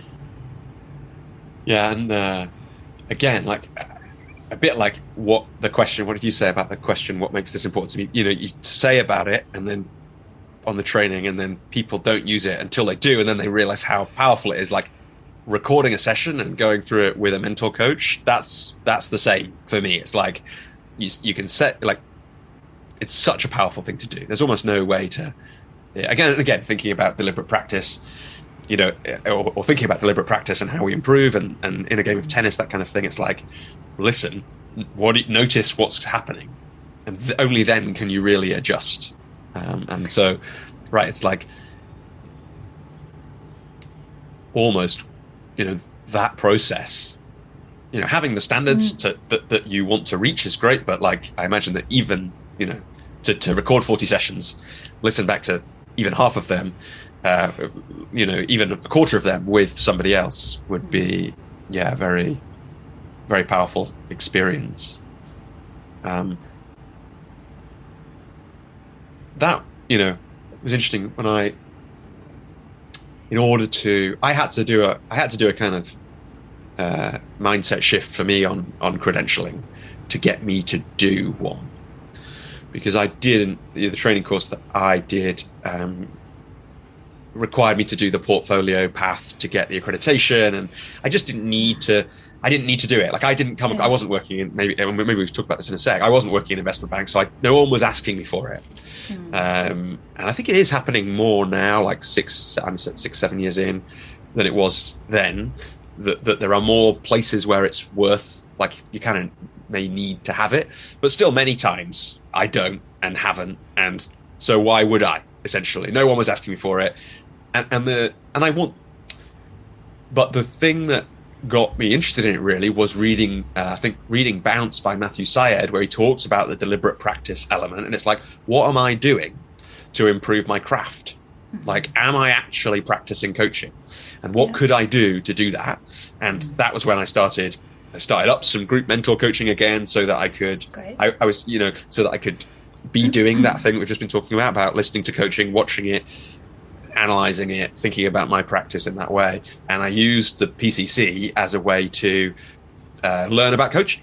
And it's like, if I had to do that little mind trick on myself, it's like, for me personally, this is a problem that I have. I need partners in my business who care about credentials, because I don't. It's like, it's just not how I work. Like, I care about what I think about what I do, really, mostly. And I do care about, partnered with worrying a lot about what other people think about me in lots of other environments, but mostly in terms of exams and credentials. And I can tell you my backstory, I can psychoanalyze myself about why that is, but it doesn't really matter. It's like, that's who I am. And there's some good sides about that, because it means I'm thinking a lot about, how does my work feel? What are the results my clients are having? Rather than, am I, speech marks, qualified to do this work?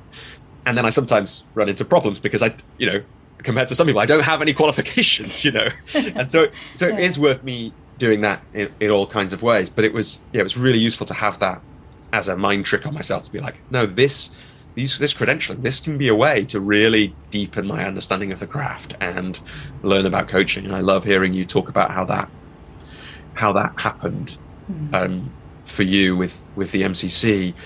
I wonder if you could just speak to, if there's anything that comes up for you, speak to that idea about credentialing for coaches, about where you think it is important and why, and where you think it isn't important and why. Well, I'm not hung up about credentialing personally. I am hung up about coaches being well trained, but I'm not hung up about credentialing. So I guess that's where I am. The credentialing makes a difference. It's going to make an increasing difference, I think, because I think it's more important. I mean, we know the organisations like Coach Hub and Better Up and ASRA, and those organisations are using it as the standard for entry for coaches who want to work with them. So I think we're not far off at being essential. I think, unfortunately, at the moment, in parts of the world, it has to be the ICF, because it's the only organisation with face recognition. So the EMCC, there are other good credentialing bodies, and so I think it's important that we don't just stick with one. I think we need other credentialing bodies. I think it's important that we have diversity within that, so that we can have more dialogue about what coaching is, what it looks like, how we evaluate it, how we accredit it, and I think that's really important. I feel really concerned. Am I going to say this? I feel a bit concerned about the coaching industry, that I don't think we've set enough of a standard about what we believe is good coaching, and that still anyone can call themselves a coach without any training. And that, I don't know how we solve that. Nobody can call themselves a counsellor or a therapist without training, because there are regulating bodies in every country that regulate them, and that's unlikely to happen with coaching. And I believe it's really important that we as a profession hold each other to account for saying, it's important that if I'm going to call myself a coach, I have some training. Yeah, I think, like, just to catch up, I'm not sure if this is true, but I think in the UK, I've heard someone tell me that you can call yourself a psychotherapist, but it's just like, basically you can't get any jobs because until you've got the right accreditation. I'm not sure about that, but we'd have to check it. It may be true. But it feels like that's what's happening. I think when you describe Better Up and Coach Hub and those companies, that's where I see, like, they are driving it, I think, like, now, because it's such a, to work for one of those companies. Like, I work for Better Up, and I snuck in before they had that, because I've been in with them for a while, and I wouldn't have got in at this, like I would get in now, but I wouldn't have got in at the stage of my work when I did if they hadn't been in an earlier phase where they could manually manage it more, so they could check with the people, are they well trained, and do they have the presence, and do they get coaching? Whereas now the scale they're at, they can't do that, so they have to find a shortcut for that, and accreditation is a decent enough shortcut. A decent enough shortcut, except that I also have that same concern as you. Is like, is it? like one of the reasons I say it's like one of the reasons I didn't get an ACC accreditation. I got like halfway through doing it, and then I was helping on a coach training course for new coaches. And one of the cool things that they did to show the new coaches how good they already were was they got out some of the markers for ACC about like what do you have to do to pass it. And at that point, I stopped my process because I was like, this doesn't tell me anything about how good someone is at coaching. Yeah. You could be a very mediocre coach and pass those ACC markers, was my feeling at the time. And that's the tricky side of an accreditation. It doesn't necessarily say what people think it says. And I think that's very different at MCC, and I think it's different at PCC. But, that's a challenge for us as well. It's like anyone can call themselves a coach, and actually you can be an accredited coach. You can be through a lot of the training courses that people go through, and we've seen this a little bit. I've seen it with people who I've worked with, or it's like they've been through a coach training, and then one of the big questions I have is, are you actually, like, how much do you actually know, and what counts? And it's a really difficult question to answer. And I think what you said is really important about the different industry bodies. I never really thought about it like that, but to enforce that dialogue about what coaching is and what great coaching is, you need a dialogue, right? And I think that I really like the ICF competencies. I like that definition of coaching. I like what they've done to change the competencies as well. I think they're capturing coaching there, and that they're only doing that because there's great dialogue happening within ICF. And I know some, I don't know well, but I know people who are involved in ICF, and so it's like I know they're great people, and we can't really have enough of that to drive what coaching is if we want it to grow and have increasing impact, I think. And some more of that conversation needs to move out of the West. Yeah, interesting. Because, sitting in Singapore, it very, very little representation of the largest market in the world in the conversations that happen around what is coaching. And some of that's because the market is emerging and new. But it can feel very isolating here in that conversation. The first thing I do when I see a panels come together is I look at who's on the panel, and there's either nobody from Asia or Africa or even South America. Everybody's from North America and Europe. And that, if we're going to have global organisations talking about what does coaching look like globally, then we have to have a global conversation about that. So it's interesting, Jean, that you bring in that question about defining coaching globally. There's something about your perspective that is really important for that, because you have coached over here in the UK, and I imagine if you travelled from here, it was travelling within Europe. You've now coached over in Singapore and travelled around that part of the world. And as part of the Coach's Journey community, some of the members can submit questions for guests. And when one of the members was reading about you, knowing that we were going to speak, he was asking about that as well, about what is different about coaching between two quite different cultures. He happens to have experience of teaching in Japan and teaching, or and learning over in the UK. And it's like he found out it was amazing how different that was because of the different nature of those two cultures. And I imagine you've seen lots of that as well in your work. And I just wonder, from what you've seen, he was asking about people's responses to coaching, the way that coaches are different when they come from really different cultures, and also the way that people might go about, finding clients, creating a coaching business in different cultures. And then you've brought in this question about how we might define coaching. And I wonder, what have you noticed from your experience about the differences in coaching and how it's seen and how it's done across those quite different cultures? Well, one of the things that happens when you're working in a very multicultural setting. So we have trained coaches both through the coach training program and through our corporate work. Across ASEAN, into Japan and Taiwan and China and Korea and Hong Kong. So pretty much the whole of this region, and also now because We're doing a lot of work with Standard Chartered. We've also got students joining us from Africa as well. So we're seeing a very diverse group. And when you have people from different cultures, stereotype arrives in the room with the people. And all I can say is that one of the most beautiful things about training in a really cross-cultural setting is that stereotypes just get shattered.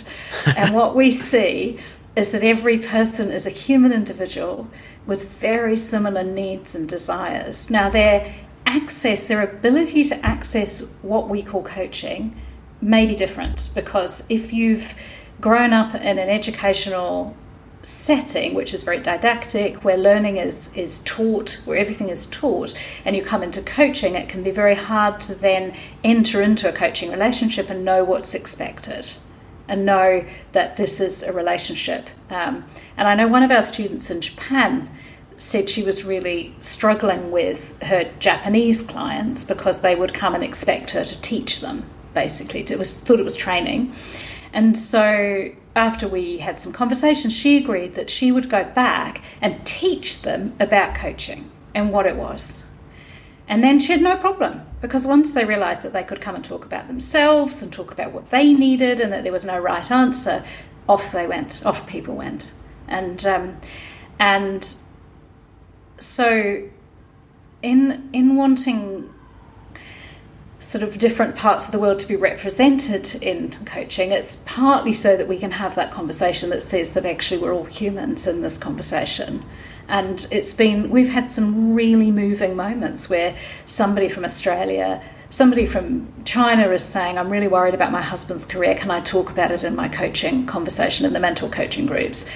And the person in Australia coaches this person, and at the end of it says, I'm worried about my husband's career too. Can we go into a peer coaching situation?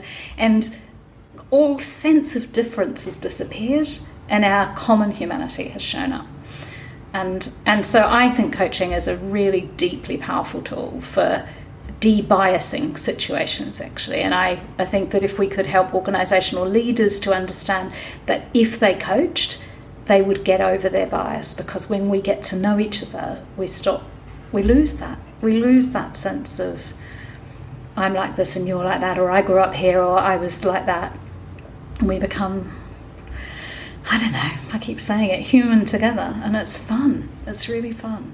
So I think I want that to be more part of the conversation, to be honest. That if we can just help people access it and help people listen to each other, it's back to what we talked about Nancy, be present with each other, hear each other, think together, then really beautiful things can happen. Yeah. Wow, beautiful.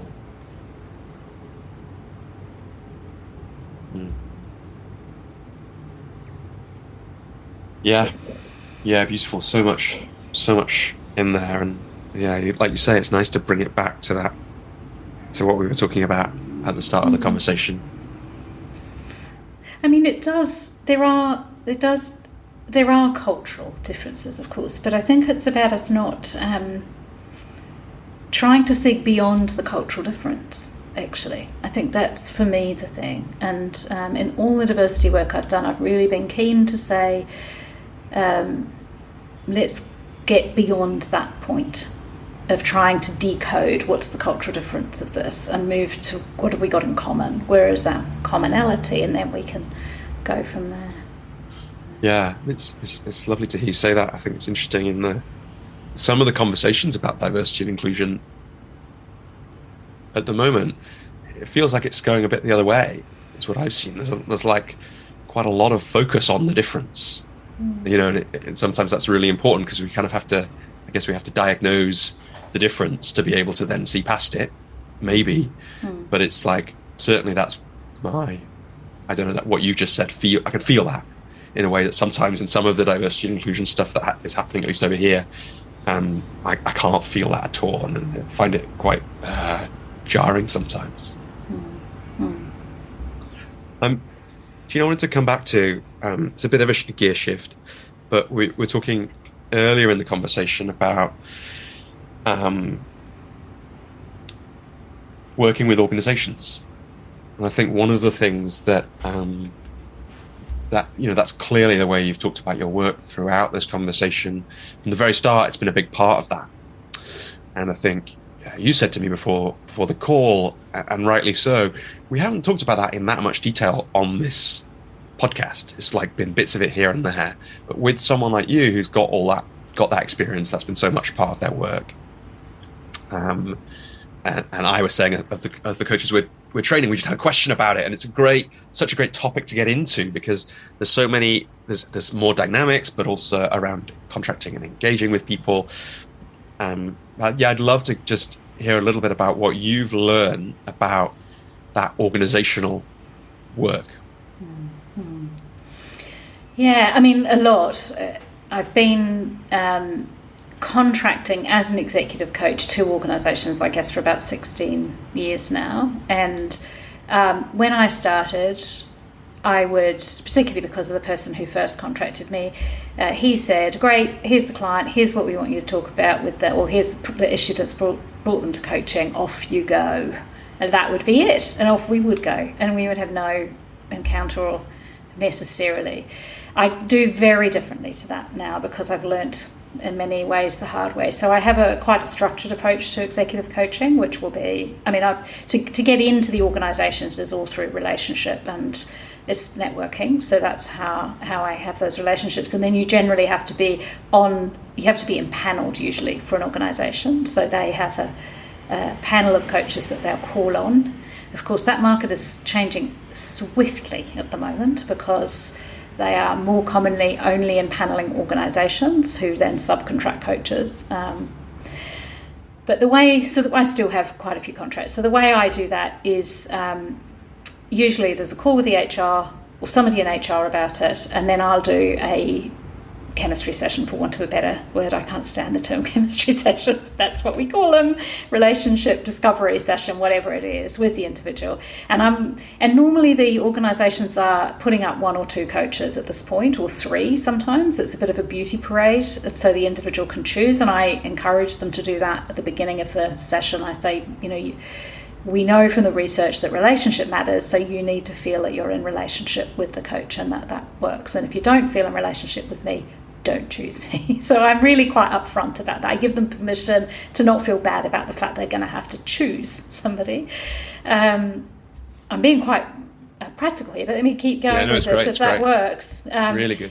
So then at the end of that, I encourage them to reach out to the talent team normally, or the HR people, and I will reach out and say, yes, I think this is a go. And I have occasionally said no if I think I'm not the best person. And usually the individual says yes. And then I now, unless there are exceptional circumstances, insist on a 3-way conversation, or if there's a matrix responsibility, a 4-way conversation with the individual and their line manager. I prefer not to have HR in the room if I can, and most organisations I work with get that. And I facilitate a conversation between the individual and their line manager about what the coaching is about. Why now? What are the expectations? What are the goals for the coaching? Essentially, it's a goal setting. And an explicit conversation about how confidentiality will work. So mostly by the time I get to this conversation, I've worked with organisations quite a lot, so they know that I won't share anything that happens in the coaching conversations unless the client and I have agreed it and we've worked out what it is that we're going to feed back. So we have that, and we agree some coaching goals from that session, and then we go off and coach. Sometimes I'll also do stakeholder interviews. I'll do 6 or 8 15-minute calls with the key stakeholders of the individual, and I do those in a very straightforward way. I say, what are these person's strengths? And with a line manager, I'm always asking about strengths as well, so I don't let them just dive into the not so good areas. And what do you think it would be helpful for them to work on with me as a coach? So it's very specific questions, and usually people will tell me things that they haven't said elsewhere. And I anonymise those and then feed those back to the client. And of course, during those, somebody will say something and they'll say, well, they're going to know it's from me. So then I'll say, well, how do you feel about that? And if they say it's fine, then I'll say, this is from so-and-so.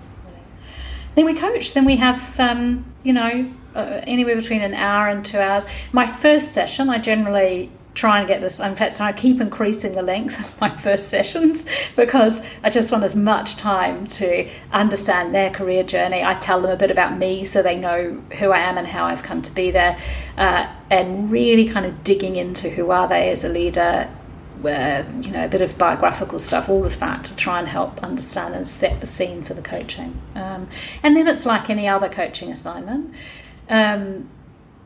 Increasingly, I'm liking to touch base mid-coaching assignment with the line manager. So I had one of those today, and really helpful today because we'd kind of got a bit lost, I think. With the client there as well? With the client as well. Always with the client. Yeah, always with the client. Transparency is my number one thing. I have done organisational coaching where I've done a lot of coaching for a lot of people in organisations, and I would feed back themes up to the seniors then. But again, transparency. It's all about because it's a complex relationship in an organisation, because your client, you have two clients. You have the fee payer and you have your coaching client. And the only way I found to keep that safe for the coaching client, where safety is of primary importance, is transparency. So I also say to the organisation, there will be things that we will talk about in the coaching that we won't tell you about, that are not in the original contract. We will work on the original contract, I confirm that. The other thing that of course happened to me recently, is the client does the work and then leaves the organisation because they've done some work that was actually stopping them getting their next promotion or whatever it is. So I also talk to the HR clients about what if that looks like that's going to happen. So I'm not, caught with that happening and feeling like I wasn't transparent about it. So what do they tend to say about that? Everyone so far has said, we know that's a risk. We know that's a risk. So, yeah. And it's better that the person leaves the organisation feeling supported than they leave not feeling supported. And the story that they will tell was great. I had some great coaching. Go and work there. They're very supportive. They get the context of that. I think it's just worth asking that question. I didn't know what you were going to say, but my experience is exactly that. It's that I've only ever had people say, I do it too. I explicitly name that one. I ask if there's anything we shouldn't, that is off limits, and everyone says no. And then I say, even that. And they all say no, so far, in my experience. I mean, I think it's obviously much smaller pool than you, and I'm always quite like, I think they deserve an acknowledgement for that, because I think that thing that you've just said is really true. And it's quite a counterintuitive thing if people are investing hundreds, thousands of pounds in developing their people. But it's like, it's a bit like asking the money questions of ourselves we were talking about earlier. It's like, we may not ask that question about, can I coach the person out of the organisation out of sort of fear or worry in some way. Much better to have asked it and to know either way. And almost always it's, the HR team at least knows that is a possibility. And if somebody's in the wrong job, it's serving nobody. Yeah. If it's time for them to leave, it's better that they leave. Yeah, absolutely. Jean, I'm aware we've been talking for quite a long time, as I love on this podcast. We've got a few minutes left. I wanted to ask you about like what you're learning at the moment. What's like getting you interested in your work? Well, I have a very exciting learning at the moment, actually.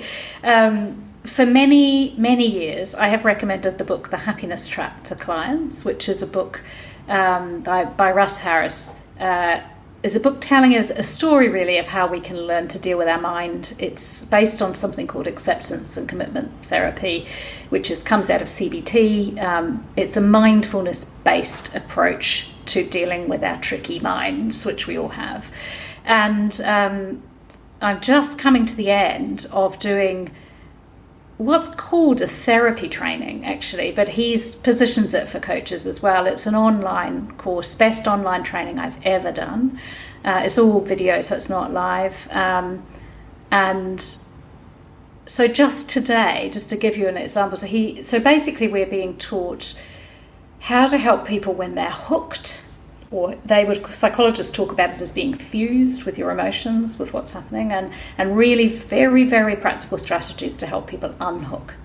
And so with somebody today, working with feeling imposter syndrome. So we were able to really work on it. And I've got some new tools in my toolkit that really help me very simply help this person. And the thing about ACT is you teach them ACT. You say, we're going to use some methodologies from ACT. Here's a little bit of this methodology. You're willing to give it a go.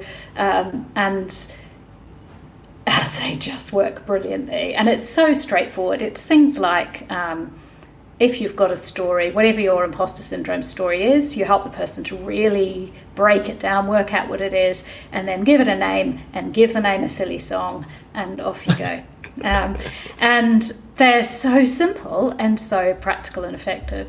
And so I'm really loving it. I'd really recommend people to do it. You can actually, I'll make sure that you've got the link for the show notes of where the course is found. It's quite cheap. It's But so I know that that's going to take me down a path of doing more learning in that approach, because I do attract clients who are struggling with anxiety sometimes, or, things like that. And this is a very safe approach that coaches can use without stepping over the coaching therapy border. And yeah, I'm really enjoying it. Yeah, and I'm just reminded about being strong enough in yourself to encounter that, because it's like it's that needs it as well. But yeah, I love that. It's a bit like some of the Gremlins work. It's like, give it I don't know if you've come across that. It's like, give it the silly. For some people, it's like, give it the silly song, give it the silly voice, give it the silly name, and that just like changes the energy around these stories we have. And I love that idea of really making the story just like really again, it's like one of the themes of this conversation. It's really like confronting the thing, just like cold light of day. What is this story you've got about imposter syndrome? Like, where, what, and then what, I love, had a fun one with a client where it was like this kind of, what would you say, like this thing that happened to her in her work sometimes. And it was really fun to get like, we had a lot, and I mean the word fun, actually. I said it a bit accidentally there, but it really can be this very big thing that happens for the client on a reasonably regular basis. And then you start getting into the detail of it, and you start seeing it. And I love the sound of it. I'm sure people will definitely check that out. Yeah, it's really good. There's lots of the learning that holding down emotion is bad, bringing it up and naming it is good. And of course, Brené Brown's new book, Atlas of the Heart, has some good stuff in there about naming that. It's not a book for one sitting, Atlas of the Heart. It might take a year to get through, but just so important. And of course, our job as coaches is to help that process, is to serve that kind of cathartic process of talking and allowing things to come up. And yeah, absolutely. We could do another whole podcast on that, I think. Gina, I wanted to speak using the word podcast, just briefly, like before we finish. I wanted to touch, you've just started a podcast, and I wondered what, once I start doing something, I get interested in the craft of it. So I'm interested in the craft of podcasting now that I've been doing. I've been doing it for 2.5 years now, although much less intensive than some people do it, because I have one episode a month. I'm wondering, I think about 4 or 5 episodes in, something like that. Yeah. It's like, what have you learned so far? Like, what led to creating it, and what's exciting? Well, I've been talking about it for years, and not really settling on what I would do it about. Why do you think you were talking about it? What appealed to you about it? Because I'm a teacher, it's a medium. I'm a teacher and a coach. It kind of seemed obvious for me to be doing something with people. And I've been trying, I have written a book actually, but it's not there. It's just not there. And in about the end of October last year, somebody read it and said, it's just not there. And I know that to be true. And so I had to put it down. And I had a not very busy period, November, December. So I thought, I think I'm going to play with the podcast. So off I went, and here I am.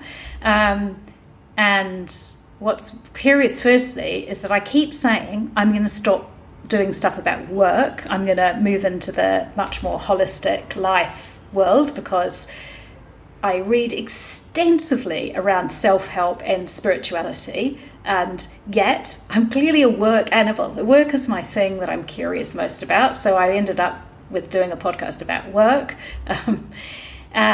And yeah, so then I set out to do it, and it's been a great learning. I've had a really specific piece of learning from it. I'm not tech phobic, but I'm not very technical, and I have done the end-to-end process of the whole thing. And because I had time and allowed time for the learning, I've learned it all without being scared of it.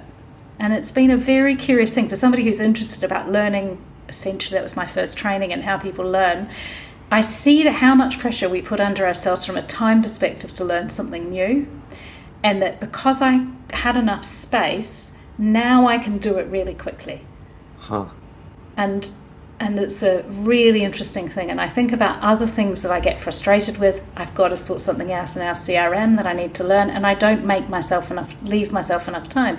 If I allowed 3 hours, I'd probably sort it out and learn it, because I have to learn it. So it's something about the space we give ourselves when we're learning something that was really interesting for me in doing it. And also it requires quite a lot of courage to do a podcast, as I guess you know. Absolutely. And there's that boldness again. But yeah, that's such an interesting learning, isn't it? Feels like very important. I think it feels true. It feels like a universal to me, that insight that you've just shared. I don't think it's just you. So I think that how interesting. Again, we could do another podcast episode on that, Jean. And you also taught me before we switched on about a cool tool called Descript or Descript. Descript. Yeah, so anyone who has a podcast who, like me, does lots, like such a cool tool. Like for podcast geeks who are listening, like the thing that Jean showed me is it automatically transcribes the episode, and then you can edit the audio by editing the transcript. Which, if you just think about the technology required to do that, it is true. It feels like science fiction, but it is like magic. Yeah, like magic, exactly. To go full circle, actually, I have to call out Lara, because it was her that introduced me to the software. So there's a nice full circle. Yeah. So hi, Lara. People should check out Lara as well. She's doing really amazing work. A really interesting woman. So, Jean, we're almost at time. Is there anything else? Is there anything that we haven't covered that you want to share with the listeners, or anything else that you want to reflect on in this moment?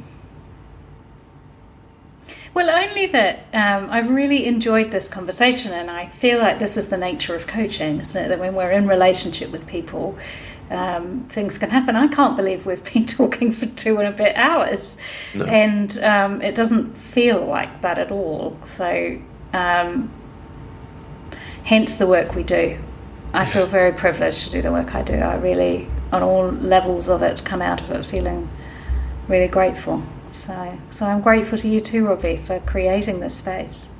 Yeah, and for listeners, I say this now at the end because it won't prejudice your listening of the episode. I said to Jean, this is the first time I've ever said this to a guest, like I was worried about my energy for this call because I'm not very well and my daughter was up in the night, and I wasn't sure I'd have the energy for a long conversation. I've never had to say that to a guest before because normally, I buzz off these conversations, and here I am, and I feel the same as you, right? Like we're 2 hours in for the episode and two and a bit for our conversation, and my energy feels clearer and more alive and alert than it did when we started. And I think that again speaks to the nature of coaching, but also how the nature for people for whom conversation taps into there's so much in it, but taps into their strengths.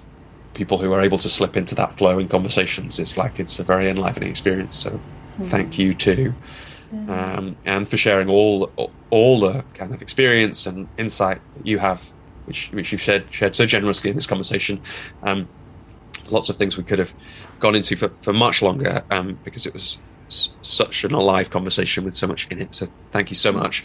For listeners, we'll put links to all the things we've talked about in the show notes, wherever people are listening, and at thecoachesjourney.com. But yeah, Jean, unless there's anything else that you want to drop in, just thanks so much. It's been such a pleasure and privilege. Great. You too, Robbie. Thanks. And get better soon. Yeah. Take some rest today. I definitely will. I'm probably going to have... actually, I'm feeling I was going to say, I was thinking I would have a nap after this call, but I think instead, I don't need that right now, but I'll make sure to have time for that later on. Good.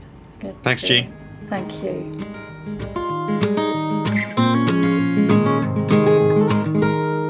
Hello, everybody. Robbie here again. Just a couple of things before you head on to whatever else you've got on the rest of today. So, thanks so much for listening to that whole conversation with Jean. I hope you got out of it as much as I did. It was lovely listening back to it and just, getting that feel at the end, which again, I was really ill that day and feeling terrible when I went into it, really. And at the end, I just felt lovely. And isn't that one of the wonderful things that coaching can give to us? So what I'd love to say before you go on to the rest of your day is there's just a couple of ways you might be interested in supporting the coach's journey. So maybe three. One is to tell somebody about it. Either literally to tell someone about this podcast, just like Jean did, which made such a difference to me and felt like a real success story and something that I held on to as I, worked on the podcast. Another might be to tell everybody by rating on Spotify or Amazon or Apple, or by leaving a review on Apple Podcasts or on Amazon. Any of those things would be fantastic, as would if you wanted to support the podcast in a bigger way. So there's two ways you can do that if you want to support the podcast financially. One is to become a supporter. You pay a certain amount of money each month. You get some a few little benefits from me, and you get to be a part of keeping this podcast going, creating this resource for coaches. And another is if you'd like to work with me and also support the podcast, you could join the Coach's Journey community. So that's a chance to get coached by me. You can get coached from as little as about £10 a month, but that gets you access to a couple of group calls each year, up to £100 a month, plus some sales tax stuff. And that gets you access to 10 group calls with me every year, 2 one-on-one sessions with me included in that, and the chance to buy up to 4 more sessions a year at a special rate. So if you wanted to do all that gives a really chunky way to work with me over the course of a year, 10 group calls with some amazing other coaches, and 6 one-on-one sessions with me. And that starts at 100 if you just have the 2 sessions, and is a bit more if you get the special rate and buy the other sessions. And the idea with the Coach's Journey community is it's the most flexible and affordable way to work with me. It gets you an incredible amount of learning because you get to watch me coach as well as being coached by me. And it's a chance to be part of a community of coaches who want to create thriving coaching businesses and thrive as people while they do that.